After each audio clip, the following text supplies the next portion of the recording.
kasih tahu. Hai, selamat pagi semuanya teman-teman semua. Apakah suara saya jelas? Boleh dibantu komen di chat di bawah. Ya, welcome di acara kita ya. Recession Bulletproof Strategy, pilihan saham anti resesi part kedua. Jadi di part pertama kemarin yang diadain tanggal 11 Februari 2022, kita membahas tentang yang basicnya tentang resesi itu apa, definisi-definisi tentang resesi itu apa juga. Dan di kali ini kita bakalan membahas lebih dalam lagi tentang apa itu resesinya. Oke?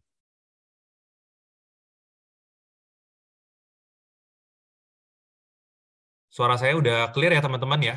Jelas ya? Chat tidak bisa balas pesan. Oke. Nanti saya bakalan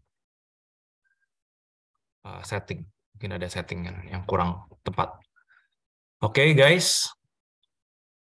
Mungkin bagi teman-teman yang belum tahu Admirals Academy itu apa, jadi Admirals Academy ini dibentuk dari Admirals Global yang fokusnya adalah sebagai sarana pembelajaran kita semua buat belajar tentang saham dan tips-tipsnya bagaimana kita bisa beat the market, gimana kita bisa memenangkan the game of stock. Ya, oke. Jadi di dalam Admirals Academy ini bakal ada pembelajaran-pembelajaran, setelah itu webinar khususnya tentang saham juga teman-teman. Dan teman-teman yang belum join di Telegram atau mungkin belum update di Instagram kita, karena di situ kita biasanya update tentang event-event kita, acara-acara kita sebagai pembelajaran buat kita semua. Gitu. Teman-teman bisa join di admirals_id, baik dari grup Telegram atau di Instagram juga.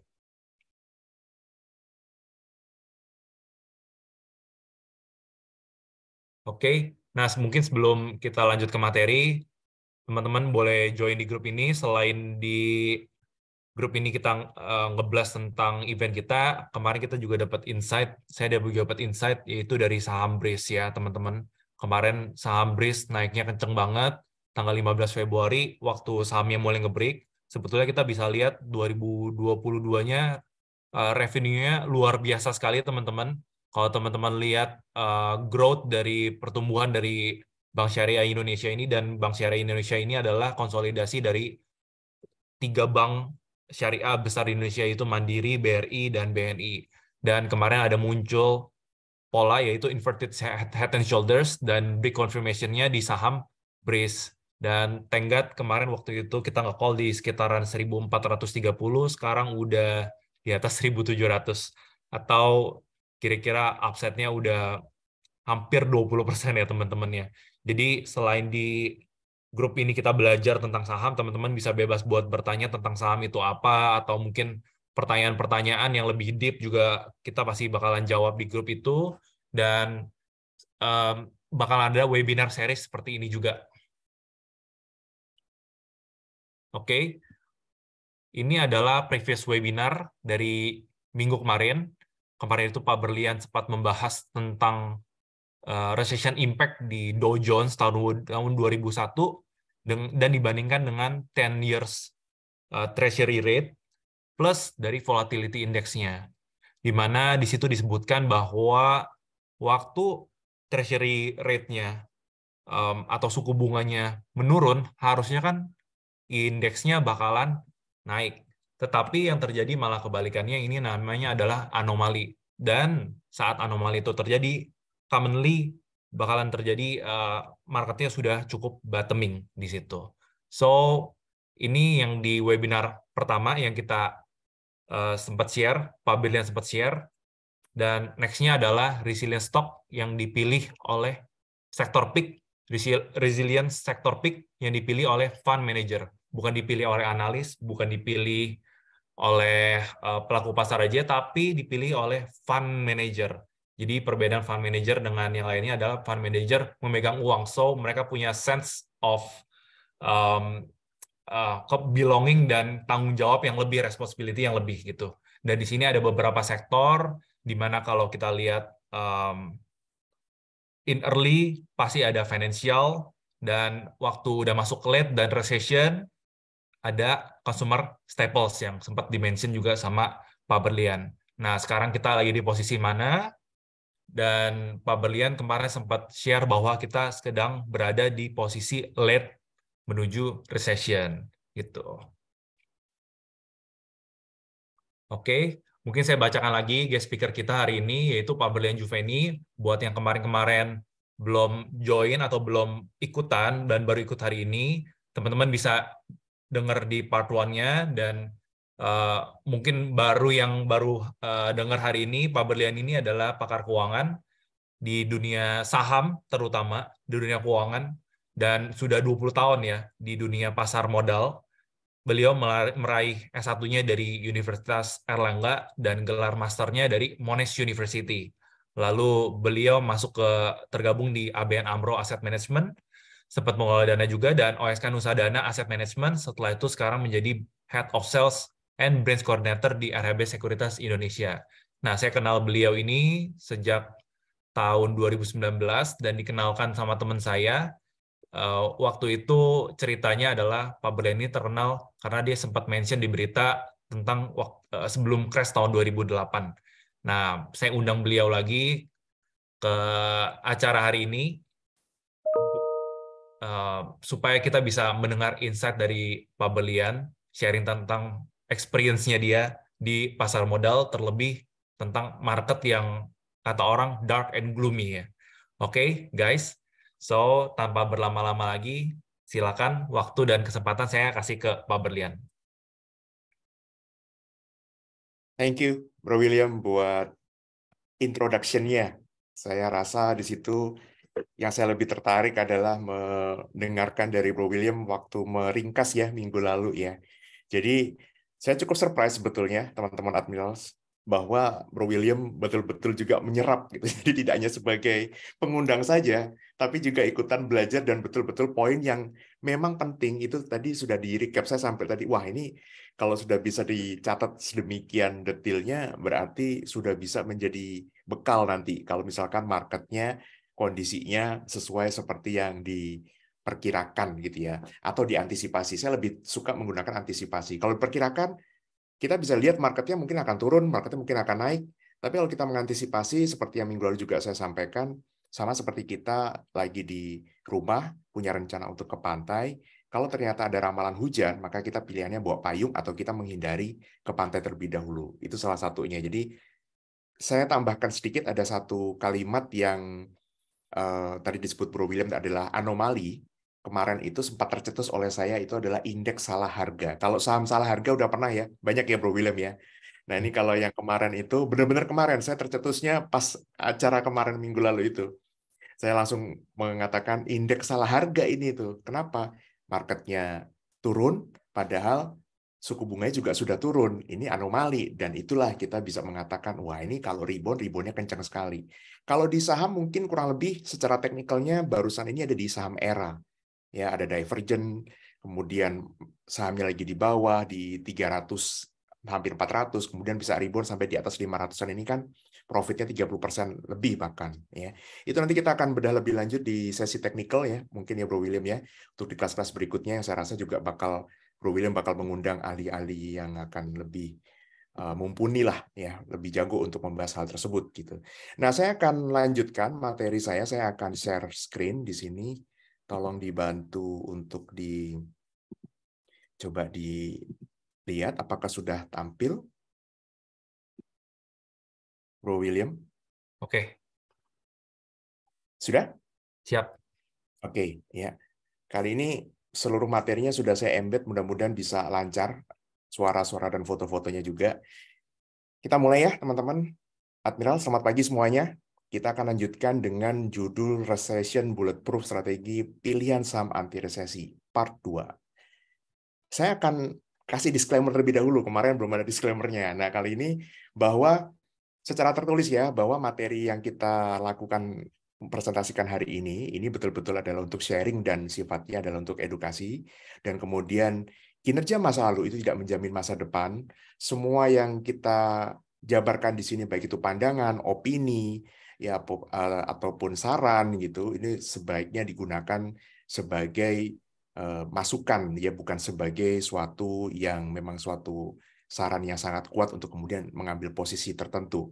Kita tidak punya kewajiban bahwa apapun hasil keputusan investasi yang Anda ambil dari sini, dari acara hari ini, untuk menjamin tentang profit ataupun loss yang bisa timbul darinya. Yaitu salah satu bentuk disclaimer yang kita harus sama-sama memahami, ya, teman-teman Admirals, ya. Nah, Admirals, minggu lalu ini ada beberapa materi yang saya angkat kembali karena menjadi penting. Ini adalah soal duration. Nah, ini mungkin tadi di bagian yang di-recap oleh Bro William belum sempat disampaikan juga. Saya ulangi lagi di sini karena banyak orang yang tidak memiliki ekspektasi. Dengan kita sudah belajar dari masa lalu, kita bisa lihat ekspektasinya seperti apa sih? Berapa lama sih suatu kejadian downturn, ya, ataupun resesi itu sendiri? Kira-kira kalau terjadi seperti itu, ini kita bisa menunggunya rata-rata berapa bulan? Nah, di sini disampaikan secara statistik dari 12 resesi terakhir kurang lebih, ya, ini membutuhkan waktu kembali ke puncaknya, ekonomi kembali ke puncaknya itu butuh waktu sekitar, ini masing rata-rata adalah sekitar 40 sampai 50 bulan. Itu berarti kurang lebih adalah 4 sampai 6 tahun deh. Ya, tengah-tengahnya kita ambil 5 tahun untuk ekonomi kembali. Pasar modal itu kembalinya lebih dulu dibandingkan ekonominya, ya. Nah, kita lanjutkan ke berikutnya. Nah, ini juga saya angkat lagi di sini karena seperti yang Bro William tadi juga sampaikan, Admirals, di mana saya memilih ini bukan karena tulisan orang-orang yang akademik ataupun orang-orang yang di luar sana, ya, menuliskan sesuatu yang perkiraan. Rasanya kali ini enggak. Saya memilih fund manager, terutama buat yang belum hadir minggu lalu, penekanannya adalah karena sebagai fund manager itu mereka punya tanggung jawab untuk menempatkan uang mereka. Jadi kalau mereka sampai salah pilih, mereka pun harus ditanya. Kemarin saya sempat ngobrol dengan salah satu kawan saya, kolega, ya, dia mengatakan ada salah satu fund manager di tempat dulu, tempat temannya dia, itu sudah resign gitu. Dia pindah ke, masih di industri yang sama, tapi tidak lagi menjadi fund manager, dia pindah menjadi seorang sales bahkan. Alasannya kenapa? Karena di fund manager itu tanggung jawabnya besar. Kalau misalkan rugi itu dia juga kepikiran, nggak bisa tidur katanya. Nah, karena sifatnya beliau yang penuh tanggung jawab seperti ini, dia memutuskan untuk tidak. Nah, ini sama nih, Admirals, bahwa kita pun ketika kita mendengar suatu arahan ataupun suatu analisa gitu, sebaiknya kita memang juga melihatnya itu dari sudut pandang orang yang menempatkan duitnya di apa yang dia omongkan. Kadang-kadang kan enggak, ya. Kadang-kadang ada orang yang menempatkannya di tempat yang dia pikir kayaknya, padahal yang mestinya adalah kalau kita mau dengarkan orang adalah yang menempatkan uang sesuai dengan yang dia sarankan juga. Oke. Poin penting dari dua part di minggu lalu dan hari ini itu adalah slide ini sebetulnya. Winning stocks, saham-saham yang unggul di resesi masa lalu, ini bisa jadi tidak menang lagi di masa depan, ya, atau terutama di kondisi saat inilah lebih tepatnya. Kenapa? Nah, ini kita belajarnya dari beberapa hal. Oke, langsung, ya. Ini ada dari satu artikel yang ada di internet, ada linknya langsung. Seperti biasa saya langsung kasih linknya di bawah, ya. Bagaimana menemukan saham-saham yang unggul, pemenang, begitu ya, di setiap resesi. Langsung aja saya singkat di sini. Ini teman-teman Admirals bisa lihat, ini tanggalnya, kalau saya membaca suatu artikel atau saya melihat suatu postingan di acara-acara webinar seperti ini, yang saya lihat itu tanggalnya. Saya tidak lihat judulnya dulu, saya lihat tanggalnya tanggal berapa. Masih relevan apa tidak? Mari kita lihat sebentar, tanggalnya 15 Oktober 2022. Nah, kita akan lihat nanti apakah yang dia tulis di situ berhasil atau tidak. Take away-nya langsung, ya. Jadi kata-kata kunci yang dia sampaikan, langsung diringkasnya adalah saham-saham di sektor energi dan healthcare yang sudah terbang tinggi, skyrocket, terbang seperti roket, meskipun marketnya itu jeblok, turun dalam karena kekhawatiran resesi. Jadi masih ada beberapa saham-saham yang energi sama healthcare sektor itu yang masih bisa terbang, dan tapi kayaknya akan kuat di sana. Dengan harga, yang poin kedua, dengan harga energi yang naik secara global, Perusahaan-perusahaan seperti ExxonMobil itu kodenya XOM, SOM, XOM. Silakan diketik ya di TradingView masing-masing. Dan kemudian EQT, ini silakan dicek juga, itu langsung akan bertahan untuk mendapatkan profit maksudnya di sini ya, sampai dengan jangka waktu foreseeable future, itu artinya sampai dengan jangka waktu yang kayaknya masih dalam waktu dekat ini, ke depannya ini masih lah, dia masih mendapat, bisa kuat gitulah. Teman-teman Admiral coba cek kedua saham ini, SOM dan EQT. Ketika saya membaca suatu artikel dan itu sudah menjadi masa lampau, saya tuh cek dulu apakah hasilnya sekarang bagus apa tidak. Sesuai dengan kita juga yang saya ajak di sini Admirals untuk jangan percaya sama saya, tapi mari kita buktikan sendiri nantinya, begitu ya. Dan kalau kita lihat yang SOM sama EQT ini, satu naik satu turun. Jadi dari sini ini probability-nya menjadi 50-50. Jadi saya bertanya, ini artikel cukup kuat atau tidak? Landasan argumennya ya dan hasilnya seperti apa. Kemudian yang ketiga di sini, meskipun beberapa saham ya, unggul banget di tahun lalu, tahun 2022, ya waktu itu dia ngomongnya this year itu tahun 2022, kami masih tetap harus memberi kehati-hatian, warning, alert ya, bahwa bahkan yang pro sekalipun, fund manager ataupun mereka yang jago sekalipun, tidak bisa memprediksi stok mana yang akan berjaya di masa depan, yang akan unggul di masa depan. Nah, ini kalimat ini menjadi penting. Tidak ada satupun. Jadi meskipun dia salah, dia waktu menulis ini tentu saja dia belum salah. Ya, sekarang kita bisa melihat bahwa bukan salah, satu salah, satu betul. Jadi 50-50. Ya biasa aja jadinya, betul ya. Tapi dia juga sudah mengatakan bahwa tidak ada yang bisa memprediksi stok mana, saham mana yang akan berjaya di masa depan. Ini kalimat penting buat saya. Jadi kalau gitu hari ini pembahasannya akan mubazir dong Pak? Enggak.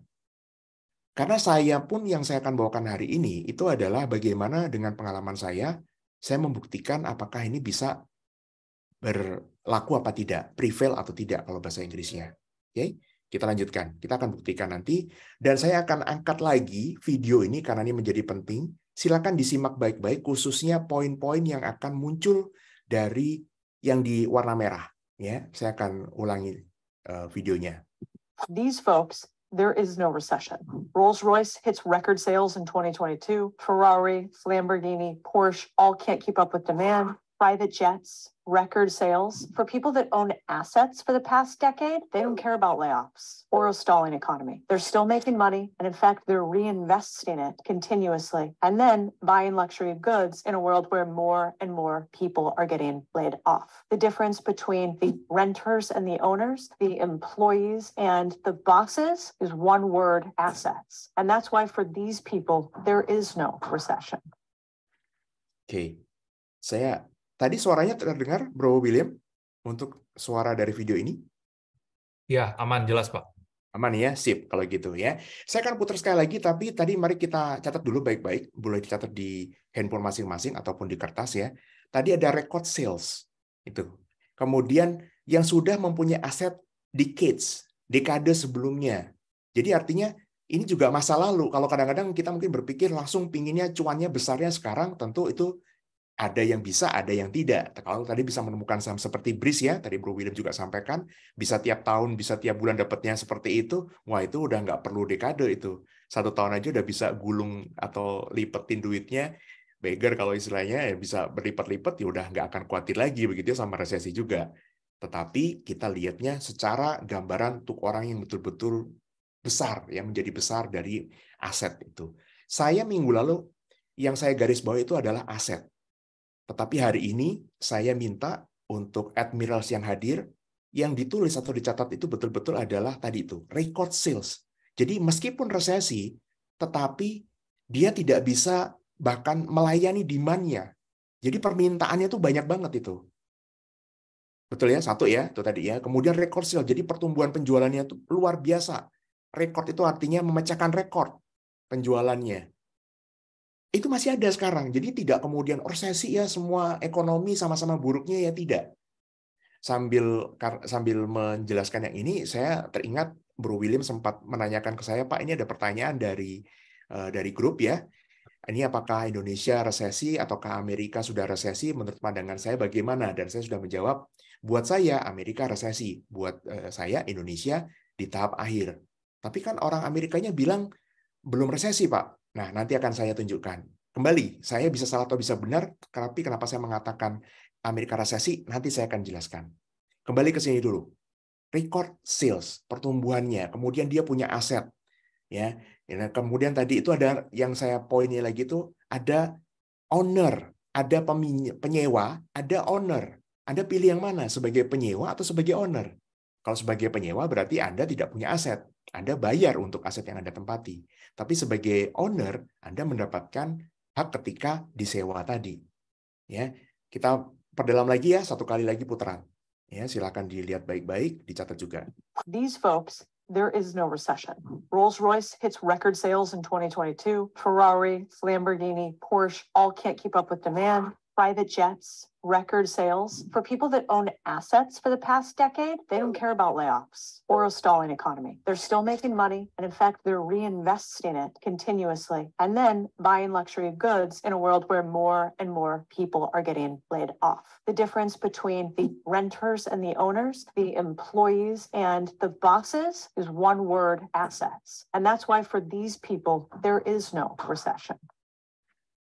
Ya, teman-teman, silakan nanti kalau bisa dicari juga videonya kalau mau ditonton lagi lebih detail lagi, tetapi tadi poin-poinnya sudah saya sampaikan. Dan yang terakhir sebelum kita move ke berikutnya adalah artinya aset itu ya, kita sebagai ownernya kita akan mendapatkan hasil dari yang menyewa atau yang menggunakan dan mereka yang membayar ke kita. Nanti ada satu cerita sedikit soal Warren Buffett, tetapi hari ini kita tidak fokus ke sana ya, tentang bagaimana dia memilih suatu perusahaan itu dengan catatan dia punya satu tagline-nya begini. Kalau Amerika masih ada, perusahaan tersebut wajib profitable. Jadi, kalau Anda bisa menemukan saham-saham yang selama Indonesia masih ada, perusahaan tersebut wajib profitable, maka sebetulnya Anda sudah tahu Anda harus beli saham apa. Kalimatnya itu tadi ya, selama Amerika masih ada, wajib profitable. Nah itu sama, aset yang dia betul-betul belinya aset. Salah satu contoh yang saya sudah sering kali sampaikan di webinar-webinarnya kami di RHB, itu adalah bahwa contoh yang ada itu, Warren Buffett ini membelinya rel kereta api. Ekonomi seperti apapun, resesi seperti apapun, orang tetap kirim barang. Dan kirim barang itu kebanyakan masih pakai kereta api. Ya, yang dia beli adalah rel kereta api. Jadi siapapun yang menggunakan rel kereta api itu harus membayar uang pakainya ke perusahaannya Warren Buffett. Itu silakan nanti ditelusuri lebih lanjut ya. Mungkin nanti kalau ada kelas untuk Warren Buffett, kita bisa ulas lebih dalam soal Warren Buffett. Hari ini kita bicara sudut pandang fund manager dan sudut pandang kita yang nampaknya seperti orang awam. Kita lihat berikutnya. Oke. These folks. Nah, kemudian pelajaran dari yang minggu lalu. Pelajarannya apa sih? Minggu lalu saya hanya menceritakan ada beberapa saham ya. Contoh-contohnya itu ada 4 yang untuk mewakili ke 5 sektor ini, yaitu ada consumer staples, yaitu adalah Unilever, kemudian healthcare, itu adalah Kalbe Pharma, kemudian Telkom, ya, kemudian yang terakhir Telkom untuk Telkom sendiri, kemudian terakhir utilities itu diwakili oleh Pegas, perusahaan gas negara, karena di Indonesia PLN belum IPO, ya. Jadi yang adanya adalah Pegas di sini yang lebih bisa mencerminkan. Nanti kalau Pertamina Geothermal sudah IPO, mungkin dia bisa mewakili untuk utilities-nya ini. So far dari tahun 2008, mana yang perform? Kita lihat dulu ya, nanti kita lagi. Ini Unilever dibandingkan dengan IHSG-nya, nampak lebih tinggi ya teman-teman ya. Tingginya tidak main-main, lebih tingginya itu 122%. Sementara untuk kompositnya sendiri itu kenaikannya cuma 29%. Jadi dari pucuknya tahun 2008 sampai dengan tahun 2010 itu, meskipun sempat turun, IHSG sempat naik 29%, tapi Unilever naiknya 122%. Ya. Alasannya kenapa? Ini alasannya.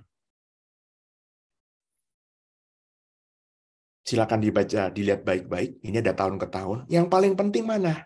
Yang paling penting tentu saja adalah yang tadi ya, sesuai dengan tadi. Pertanyaannya simple. Apakah asetnya dia bertumbuh? Lihat di aset lancar, paling gampang ya. Kalau mau lebih detail lagi nanti ada aset yang tetap ya, fixed asset dan lain-lain, tapi yang di sini aja bisa dilihat. Aset lancar di sini dari 1983 dalam miliar rupiah di sini ya sampai dengan 3.100. Ini naik terus nih asetnya dia. Kemudian berikutnya ini laba bersihnya nih. Laba bersihnya di tahun 2004 1.464 dalam miliar rupiah. Ya, kalau laba bersih di sini sudah dalam laba bersih per saham ya. Kalau di sininya ini, kalau kemudian ini waktu itu harganya juga sempat tinggi sekali tuh waktu itu 80 ribuan sampai ya. Setelah tahun 2000 resesi tahun 2008. Kemudian berikutnya naik sempat turun sedikit ke 1440 tahun 2005 maksud saya, kemudian naik ke 2006 di level 1722, kemudian di 2007 naik ke 1965 dan di tahun 2008 itu naiknya ke 2407. Jadi kalau misalkan dilihat dari sini, ini labanya dia 3 tahun dari tahun 2005 paling tidak itu naik terus. Jadi marketnya turun, ISG-nya jeblok sampai ke level 30%, bahkan dari 2.800 ke 1.096 itu lebih dari 50%, ya 60% bahkan. Itu ternyata ada perusahaan-perusahaan yang labanya tetap naik. Jadi kalau Warren Buffett itu mengatakan kalau beli itu kita beli aset, kita membayar harga, tapi Anda mendapatkan aset. Value itu, nilai itu dari yang Anda bayarkan. Ya. Oke, ini kemudian jadi bisa kelihatan ya, Admirals, labanya dia naik yang didukung dengan asetnya dia juga naik. Kita akan melihat nanti ada beberapa saham yang asetnya naik, tapi labanya nggak naik. Nah, berikutnya ini Kalbe Pharma. Karena waktunya sangat terbatas, sementara slide saya ini jauh lebih banyak dibandingkan minggu lalu, jadi untuk yang KB Pharma, silakan Anda cek sendiri. Ya, secara umum seperti apa? Secara umum labanya dia juga ada kenaikan, tapi tidak sedahsyat si Unilever waktu itu. Perusahaan gas negara juga karena so-so, maka tidak saya detilkan lagi karena kita tidak mencari yang so-so. Kita mencari yang hebat dan menghindari yang kurang bagus. Nah, sekarang Telkom. Saya ingat di minggu lalu ada Admirals yang menanyakan, Telkom kan memang karena Telkom itu kena Goto kan, makanya Telkom tidak bisa mewakili telekomunikasi mungkin, atau tepatnya Telkom memang kurang tepat untuk bisa kita pilih ya untuk mengalahkan resesi begitu. Jawabannya tidak, Admirals. Jawabannya ternyata laba Telkom di tahun 2008 pun itu memang turun. Jadi kalau minggu lalu buat yang mengatakan Goto, silakan disimak lagi. Untuk yang detailnya di tahun 2008, Goto belum ada. Waktu itu seada-adanya pun harusnya adalah Tokopedia. Belum ada Goto gabungan, belum ada. Dan Telkom belum invest di Goto. Jadi tidak bisa kita mengatakan itu terjadi di tahun atau mengakibatkan Telkom di tahun 2008 itu kurang bisa mengalahkan resesinya. Dan ini dari video tadi, ini bisa nampak. Tidak ada di sini kata-kata record sales. Tidak ada menunjukkan bahwa laba Telkom ini luar biasa kenaikannya. Jadi Telkom bukan perusahaan yang luar biasa. Ya, jadi jangan mengharapkan Telkom bisa luar biasa di tahun 2008. Nah, kalau yang buat bertanya Telkom sekarang bagaimana? Nanti saya ada slide-nya. Ya. Kita akan lihat lebih lanjut dulu. Ini ada beberapa. Dari pelajaran yang tadi, yang saya langsung ekstrim ya, yang paling bagus adalah Unilever. Kemudian yang kurang bagus dari saham-saham yang mewakili sektor-sektor yang katanya fund manager itu akan perform gitu, akan menjadi defensif lah tepatnya. Kita lihat, kita pelajari, lalu kita coba untuk mengantisipasi apa yang akan terjadi di tahun 2022 dan tahun 2023. 2022 sudah lewat, tetapi kalau saya pribadi waktu itu saya sudah melihatnya, ini pun akan mengulangi lagi. Kita lihat ya, teman-teman. Mari kita ulas sedikit. Ya, ini sahamnya apa kira-kira? Ini biar kita interaktif dikit, artinya tidak hanya mendengarkan, karena proses belajar itu ada dua. Satu mendengarkan dan satu adalah partisipasi. Kalau Anda betul-betul sambil menyimak dan Anda juga sambil mencoba menjawab, itu biasanya akan lebih masuk. Kadang-kadang saya pun sama. Saya ketika mendapat kelas, saya punya 18 guru, Admirals. 18 guru ini saya bayar semua. Ya, ada guru-guru yang gratisan gitu, tapi saya tidak anggap di sini. Dari guru-guru yang gratisan, saya biasanya cuma menyimak aja. Tapi buat yang bayar, karena saya merasa saya udah bayar, saya harus mencatat kan. Saya pingin, wah nggak boleh rugi nih, saya harus catat baik-baik. Daripada seperti itu, mendingan sekarang catat langsung. Ya, ini mumpung Bro William masih kasih kita waktu 1 jam atau udah berkurang sedikit nih ya, kita percepat ya. Ini sahamnya apa? Kalau ada yang mau komen, silakan. Saya kasih waktu 5 detik mungkin. Bro William, saya minta waktu untuk teman-teman ada yang komen. Ini sahamnya apa? 5, 4, 3, 2, 1. Nggak ada yang nebak ya Ada di sini ya? kisi-kisinya nggak, Pak? Wah, nah Ada kisi-kisinya, kisi-kisinya. kisi-kisinya ini sebetulnya gampang banget. Ini udah saya urutan kok.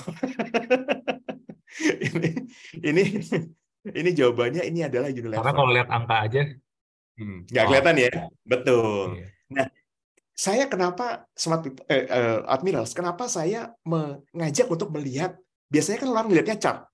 Kalau lihat chart aja orang bisa tuh gitu ya. Tapi kalau sekarang kalau disuruh lihat angka doang kok nggak bisa ya bro ya. Ini mungkin satu pertanyaan yang harus kita tanyakan ke diri sendiri. Kalau lihat chart kita bisa nebak, tapi kalau lihat ini kok kayaknya nggak bisa nebak gitu. Oke, langsung saya buka di sini. Ini adalah Unilever. Di Unilever ini, Admirals, coba dilihat. Yang menggunakan handphone bisa di zoom langsung sendiri ya. Saya pakai annotate saja di sini ya. Nih bisa, mudah-mudahan bisa kelihatan di sini. Ini turun. Tidak ada record sales. Tidak ada revenue yang bertumbuh di sini. Lalu kenapa kita ngotot bahwa Unilever akan terbagus? No way. Buat saya no. Dan ketika tahun lalu, kebetulan tim risetnya RHB, hari ini saya tidak mewakili RHB, tapi karena memang kita sudah pernah membawakan, saya mau menyampaikan sedikit. Ya ini juga termasuk soal platform, karena saya juga tidak, kebetulan yang saya suka memang platformnya RHB ini langsung kelihatan dari kuartal per kuartal tiap tahunnya seperti apa. Jadi saya bisa langsung tahu ini labanya bertumbuh apa tidak. Begitu. Jadi kelihatan nih, kalau membaca laporan keuangan dari kanan ke kiri ya. Kanan itu yang paling lama, kiri itu yang paling baru. Jadi membaca dari kanan buat yang baru mungkin jangan khawatir, kita akan punya kelas, saya yakin Bro William akan buat kelas-kelas yang lebih mendalam soal laporan keuangan dan fundamental. Jangan disamakan, laporan keuangan bagian dari fundamental. Fundamental tidak hanya soal laporan keuangan. Ya, saya membahas di sini adalah laporan keuangan. Laporan keuangan di sini kalau Admirals bisa lihat ini sempat naik ya, kemudian sempat turun, kemudian terus turun lagi, terus kemudian di sini sempat naik, dan ini periode di sini ini Unilever-nya lompat dari 3.800 ke 5.000-an. Gitu. Ini kenapa? Karena labanya dia naik. Tapi setelah itu turun lagi. Apakah ini yang saya pilih menjadi pemenang di saat ini, tahun 2023? Jelas tidak. Belajar dari tahun 2008, Telkom yang tidak bagus, maka saya sebagai fund manager nggak akan masuk ke Telkom banyak-banyak. Sama Admirals. Itulah kenapa, jadi supaya makin sadar gitu ya, bahwa pentingnya kenapa materi minggu lalu itu saya menggunakan fund manager ngomongnya apa. Itu lebih penting buat saya. Karena mereka menggunakan uang. Mereka menempatkan uang mereka di situ. Dan uang nasabah itu lebih penting lagi tepatnya. Oke. Nah, saya lanjutkan. Saya hapus dulu ya di sini. Ini adalah Unilever, dan berikutnya saya akan masuk ke saham. Saya di sini, saya harus ini dulu ya. Coba saham berikutnya ya.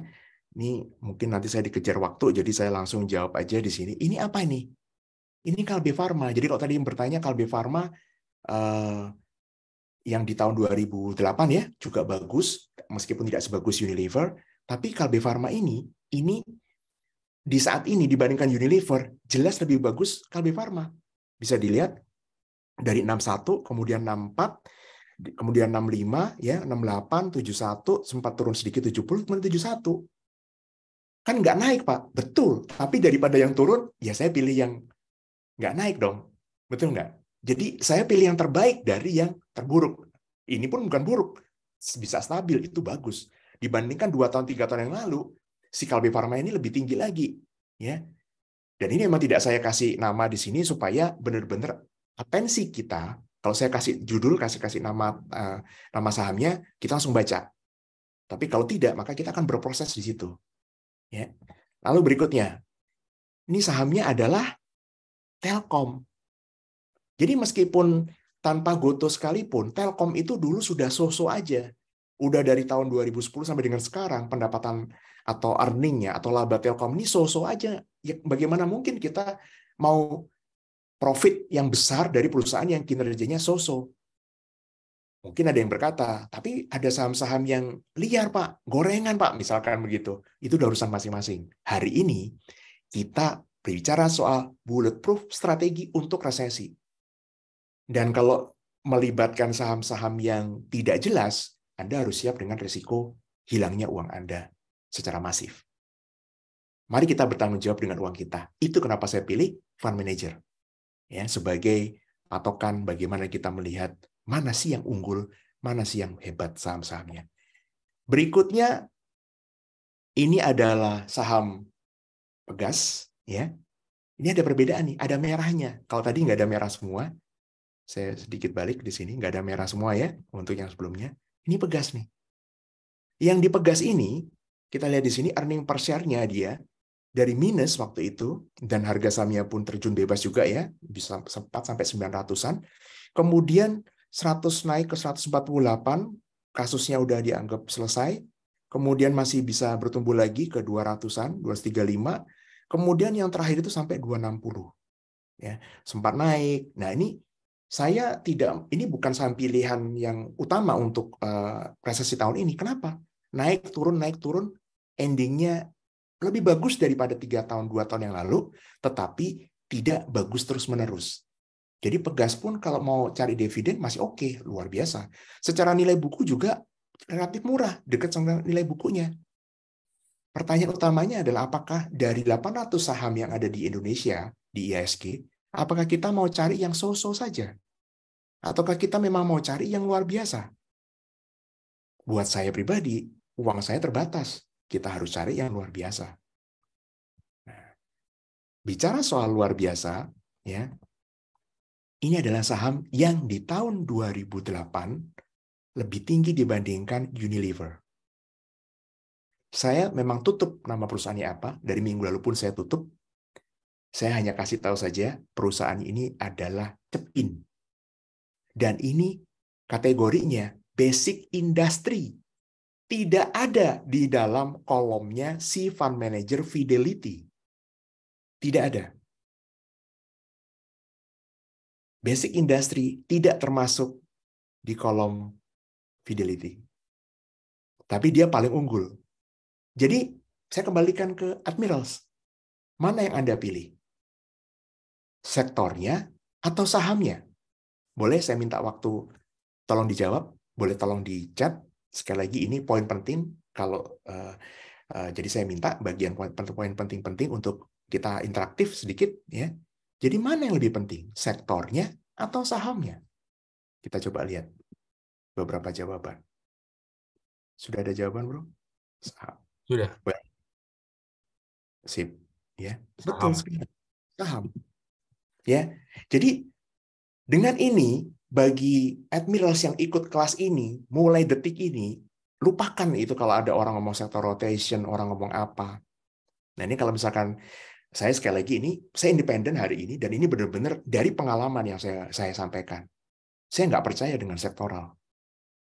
Memang ada kalanya sektoral itu oh ini naik gitu ya, ini sama-sama naik. Contoh sekarang. Pas kita kena tuh disuspend pula. WSBP-nya udah disuspend duluan. Udah ragu-ragu sebetulnya. Makanya saya udah lama nggak mau untuk rekomendasi sama waskita. Mentok-mentok saya PTPP. Tapi begitu waskita kena, saya sudah khawatir bahwa PTPP bisa jadi kena imbasnya. Jadi kalau ada satu sektor yang kena negatif, biasanya yang lain kita mendingan hati-hati. Tapi kalau ada satu sektor yang bergerak positif, belum tentu saham-saham lainnya itu positif. Contohnya misalkan, Kalbe Farma, dia bisa terbang sendiri, yang belakangan memang ada SDPC ya. Tapi sebetulnya yang bagus itu TSPC dibandingkan SDPC. Kemarin minggu lalu ada yang bertanya dan saya jawab, jawabannya betul. Yang bagus itu adalah TSPC. Ada yang mengatakan SDPC, besoknya sih masih terbang, tapi buat saya yang betul-betul murah itu TSPC-nya. Tetapi valuasi untuk TSPC atau saham TSPC tidak termasuk yang saya rekomendasikan hari ini. Kok bisa? Karena buat kita investor tidak hanya soal sektor saja, tapi kita harus betul-betul lihat ke dalamnya. So, next-nya apa? Stock picks, pertanyaannya, begitu ya. Apakah sudah tercapai? Beberapa dari yang akan saya sampaikan ini, beberapa sudah tercapai target wajar saya. Jadi kalau saya mau bicara, saya berhenti sebentar untuk di sini ya, menjelaskan satu surat yang buat saya cukup menarik gitu ya. Materi ini kalau kita lihat, kita berpikir bahwa ini materinya hanya untuk resesi saja. Sebetulnya tidak. Materi ini bisa berlaku kapanpun, dan Anda sebagai yang saya harap dengan materi ini Anda bisa menjadi seorang investor yang kuat, begitu ya, investor yang sanggup untuk bertahan nanti ketika terjadi tidak hanya resesi, apapun, goncangan-goncangan, influencer mungkin termasuk saya, ngomong apa gitu. Itu yang bisa kita bicara, saya sudah tahu apa yang saya mau, jadi saya akan fokus ke sana. Ya. Jadi kalau kita sudah bisa memilih sebagai investor yang teguh pada prinsip kita sebagai investor, maka hal lain kita bisa mengatakan bukannya kita tidak beli sahamnya, kita tahu tuh money manajemennya. Jadi kita bisa bilang, oh saya tidak cukup yakin, jadi mendingan saya akan ambil itu sebagai porsi trading aja. Tapi ingat, berarti harus siap dengan cut loss, ya, kurang lebih seperti itu. Dari stock pick berikutnya ini, ya, ada yang hampir done, ada yang hampir tercapai, ada yang masih punya upside. Yang sudah wajar, kalau saya membahasakannya, dari laporan keuangan, kita bisa tahu mana yang masih besar potensi upside-nya, mana yang sudah di level yang wajar, tapi wajar itu bukan berarti mahal. Jadi kalau level itu ya, level murahnya saham itu buat saya, under value, pasti itu di bawah murah. Ya. Kemudian ada fair value, itu kalau bahasa Indonesia wajar. Kemudian buat saya ada optimum value, dan kemudian ada extreme value, kemudian ada overstretch value.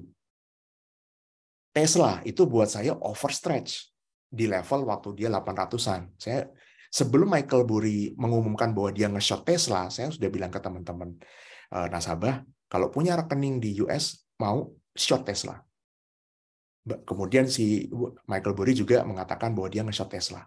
Dan kalau memang pegang sampai sekarang, Anda bisa lihat cuannya berapa. Karena itu stretch, overstretch.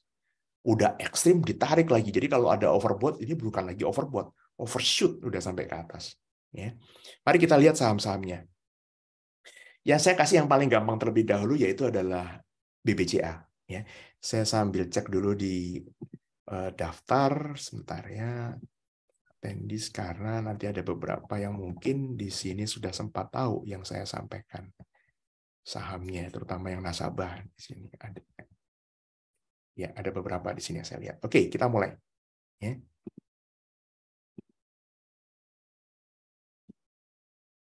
Cek ya. Ini adalah BBCA. BBCA semua orang juga tahu, Pak. Makanya saya kasih namanya di sini, BBCA ini. Tapi coba lihat kenapa saya tidak masuk BBRI. Mungkin buat yang teman-teman yang sudah menjadi nasabah RHB kan tentu tahu ya, saya sukanya kan BRI begitu ya. Kenapa saya tidak pasang BRI di sini?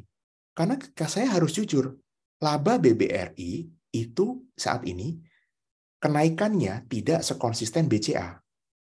Nih, saya bacakan 255, 262, 293, kemudian 313, kemudian terakhir 330. Ini naik terus nih BCA nih. Tiap kuartalnya dia. Luar biasa kan BCA kan? Nah, ini sahamnya. Kalau kita tanya, mana resesi buat BCA? Tapi kenapa saya kasih nama sahamnya? Karena buat saya, ini sudah masuk paling tidak. Sudah bagian yang bukan done, tapi yang sudah tidak lagi under value. Yang masih under value, saya masih sembunyikan nama sahamnya. Ya. Berikutnya, ini yang buat saya relatif under value, makanya saya tidak sebut nama sahamnya apa. Saya bacakan, labanya dia 860, saya bacakan dari kanan ya, 536, kemudian 549, 601, 860, 866, 885, 891. Ada yang mau menebak ini sahamnya apa? Ini masih perbankan. Nah, saya kasih kisi-kisinya. Ini perbankan. BBNI. Wah, Pak Rianto hadir ya hari ini ya. Bukan Pak Rianto. Jawabannya adalah BMRI, Pak Rianto. Yes, betul. BMRI, Pak. Jadi kalau Pak Rianto masih ingat kenapa kemarin-kemarin waktu BRI dihajar, BCA dihajar, BNI juga relatif agak dihajar agak belakangan. Itu kenapa kok Mandiri ternyata kuat sekali? Jawabannya karena ini. Dan ternyata belakangan baru ketahuan kalau si Bank Mandiri ini dia mau stock split. Jadi ya rebound sekarang. Rebound duluan, malah kemarin Jumat malah saya berpikir saya mau tunggu dia koreksi, ngambil di bawah. Ternyata nggak turun, nggak koreksi. Ya, itu dia. Ya, malah rebound dia. Ini adalah salah satu. Jadi ini Mandiri. Yang saya sembunyikan namanya, saya tidak tampilkan chartnya, bisa dicek masing-masing ya, karena itu menjadi tolok ukur bahwa ini belum done. Masih relatif murah untuk Mandiri yang tidak ada namanya. Berikutnya ADES. Ini saya masuk ADES ini di level 1.700. ADES. Saya tidak tahu apakah Bro William masuk ke ADES juga waktu itu. Saya kalau ditanya, mungkin yang nasabah mungkin bertanya ke saya, Pak, kok nggak ngajak beli kalau yang ini gitu? Karena saya juga nggak yakin siap apa nggak liquid sama sekali. MTDL kita pernah ajak, kemudian saham-saham lain pun nanti yang di sini pun ada yang saya sudah ajak juga. Tetapi ada sini saya agak ragu-ragu untuk mengajak karena nggak liquid. Yang saya lihat waktu itu harga sahamnya 1.700, kemudian nilai bukunya dia itu adalah kurang lebih 1.400. Wah, ini dekat banget dengan nilai bukunya gitu ya. Kemudian saya lihat earning-nya dia, ini coba lihat nih, 160, sementara orang pada ngomongnya batu bara ini. Saya lihat 160, 230, 322, 305 turun sekali ya. Kemudian 323, kemudian 451, 513, 532. Dari kanan ke kiri 150 ke 532 tuh naiknya 300%. Ini pasti buat saya. Someday saya nggak tahu kapan, pasti dia naik. Dan ternyata thanks God naik bener. Terakhir adalah di sini. ADES. Ya. Nah, ini ADES yang sudah harga terakhirnya 7.100. Awalnya 1.700, nanti bisa dicek sendiri ya di itu. Cuma nggak lama kok, ini 1,5 tahun kenaikan ADES ini. Dan kalau tadi ya menggunakan kata-kata tadi, kalau saya tahu dan saya yakin pasti cemplungin semua dana ke sana ya, jawabannya saya juga tidak tahu. Tetapi mata fund manager, mereka yang betul-betul mau invest, itu akan benar-benar cari hal-hal saham-saham yang seperti ini. Saya tampilkan nama sahamnya, karena sekali lagi ini sudah wajar buat saya. Untuk consumer goods sudah wajar. Ya, masih bisa naik lagi nggak Pak? Masih, tapi sudah tidak akan bisa bikin selipat lagi. Ya, secara laporan keuangan sudah wajar di level ini. Oke. Nah, berikutnya nih saya sembunyikan nih sahamnya nih. Ya, ini sahamnya lagi turun. Ada yang mau nebak? Ini sahamnya lagi turun. Kenapa saya memang tidak murah banget ini saham, tetapi karena sahamnya lagi turun, sementara labanya dia naik, saya bacakan labanya. Dari 190-an, kemudian 200 naik ya, kemudian turun sedikit 190, turun ke masih stabil di 190, naik ke 213, naik ke 222, ke 232, kemudian naik ke 233. Jadi ini kembali ke indeks salah harga, yang ini adalah saham salah harga. Nggak murah banget sebetulnya, ya. Cuma buat fund manager, saya yakin mereka juga sudah mulai mengakumulasi saham ini. Saya yakin. Saham ini adalah, ada yang mau nebak? Satu orang menjawab, Telkom. Bukan, karena Telkom tadi sudah malah turun, Bu Feby. Jawabannya adalah BTPS. Ya. Ini BTPS, harga sahamnya turun dibanting-banting, ya, tetapi labanya dia naik. Kita mungkin akan jengkel, ini kok sahamnya katanya sahamnya bagus, tapi ingat ini belum murah banget. Ya, ini nanti akan saya tunjukkan mana yang betul-betul murahnya. Ya, saham-sahamnya. Ini BTPS. Selanjutnya langsung ini Bird. Saya kasih namanya karena buat saya sudah masuk ke harga agak wajarnya. Gitu ya, naiknya udah luar biasa. Ini biasanya kalau turun ke 1.300-an, ini saya suka untuk rekomendasikan untuk beli saham ini. Bird. Alasannya kenapa? Nilai bukunya dia 2.062 dan administrators bisa lihat labanya dia ini waktu itu kena pandemi minus, kemudian naik ke 3, berhasil pulih, 75, 117, 139. Buat yang trading, wah ini kok nggak naik-naik ya, kok nggak naik-naik ya, mungkin kan begitu. Tapi buat kita yang tahu, tunggu aja, pasti naik. Nah, kata-kata pasti ini kan akan susah karena kita tidak boleh mengatakan pasti, siapa sih yang bisa garansi kan begitu kan. Makanya ada disclaimer selalu. Ya, itu kenapa buat saya silakan Anda buktikan sendiri. Silakan Anda juga cari saham-saham seperti ini yang bagaimana saya menemukannya, yang seperti yang saya lihat ini ya. Habis itu Anda cek ya.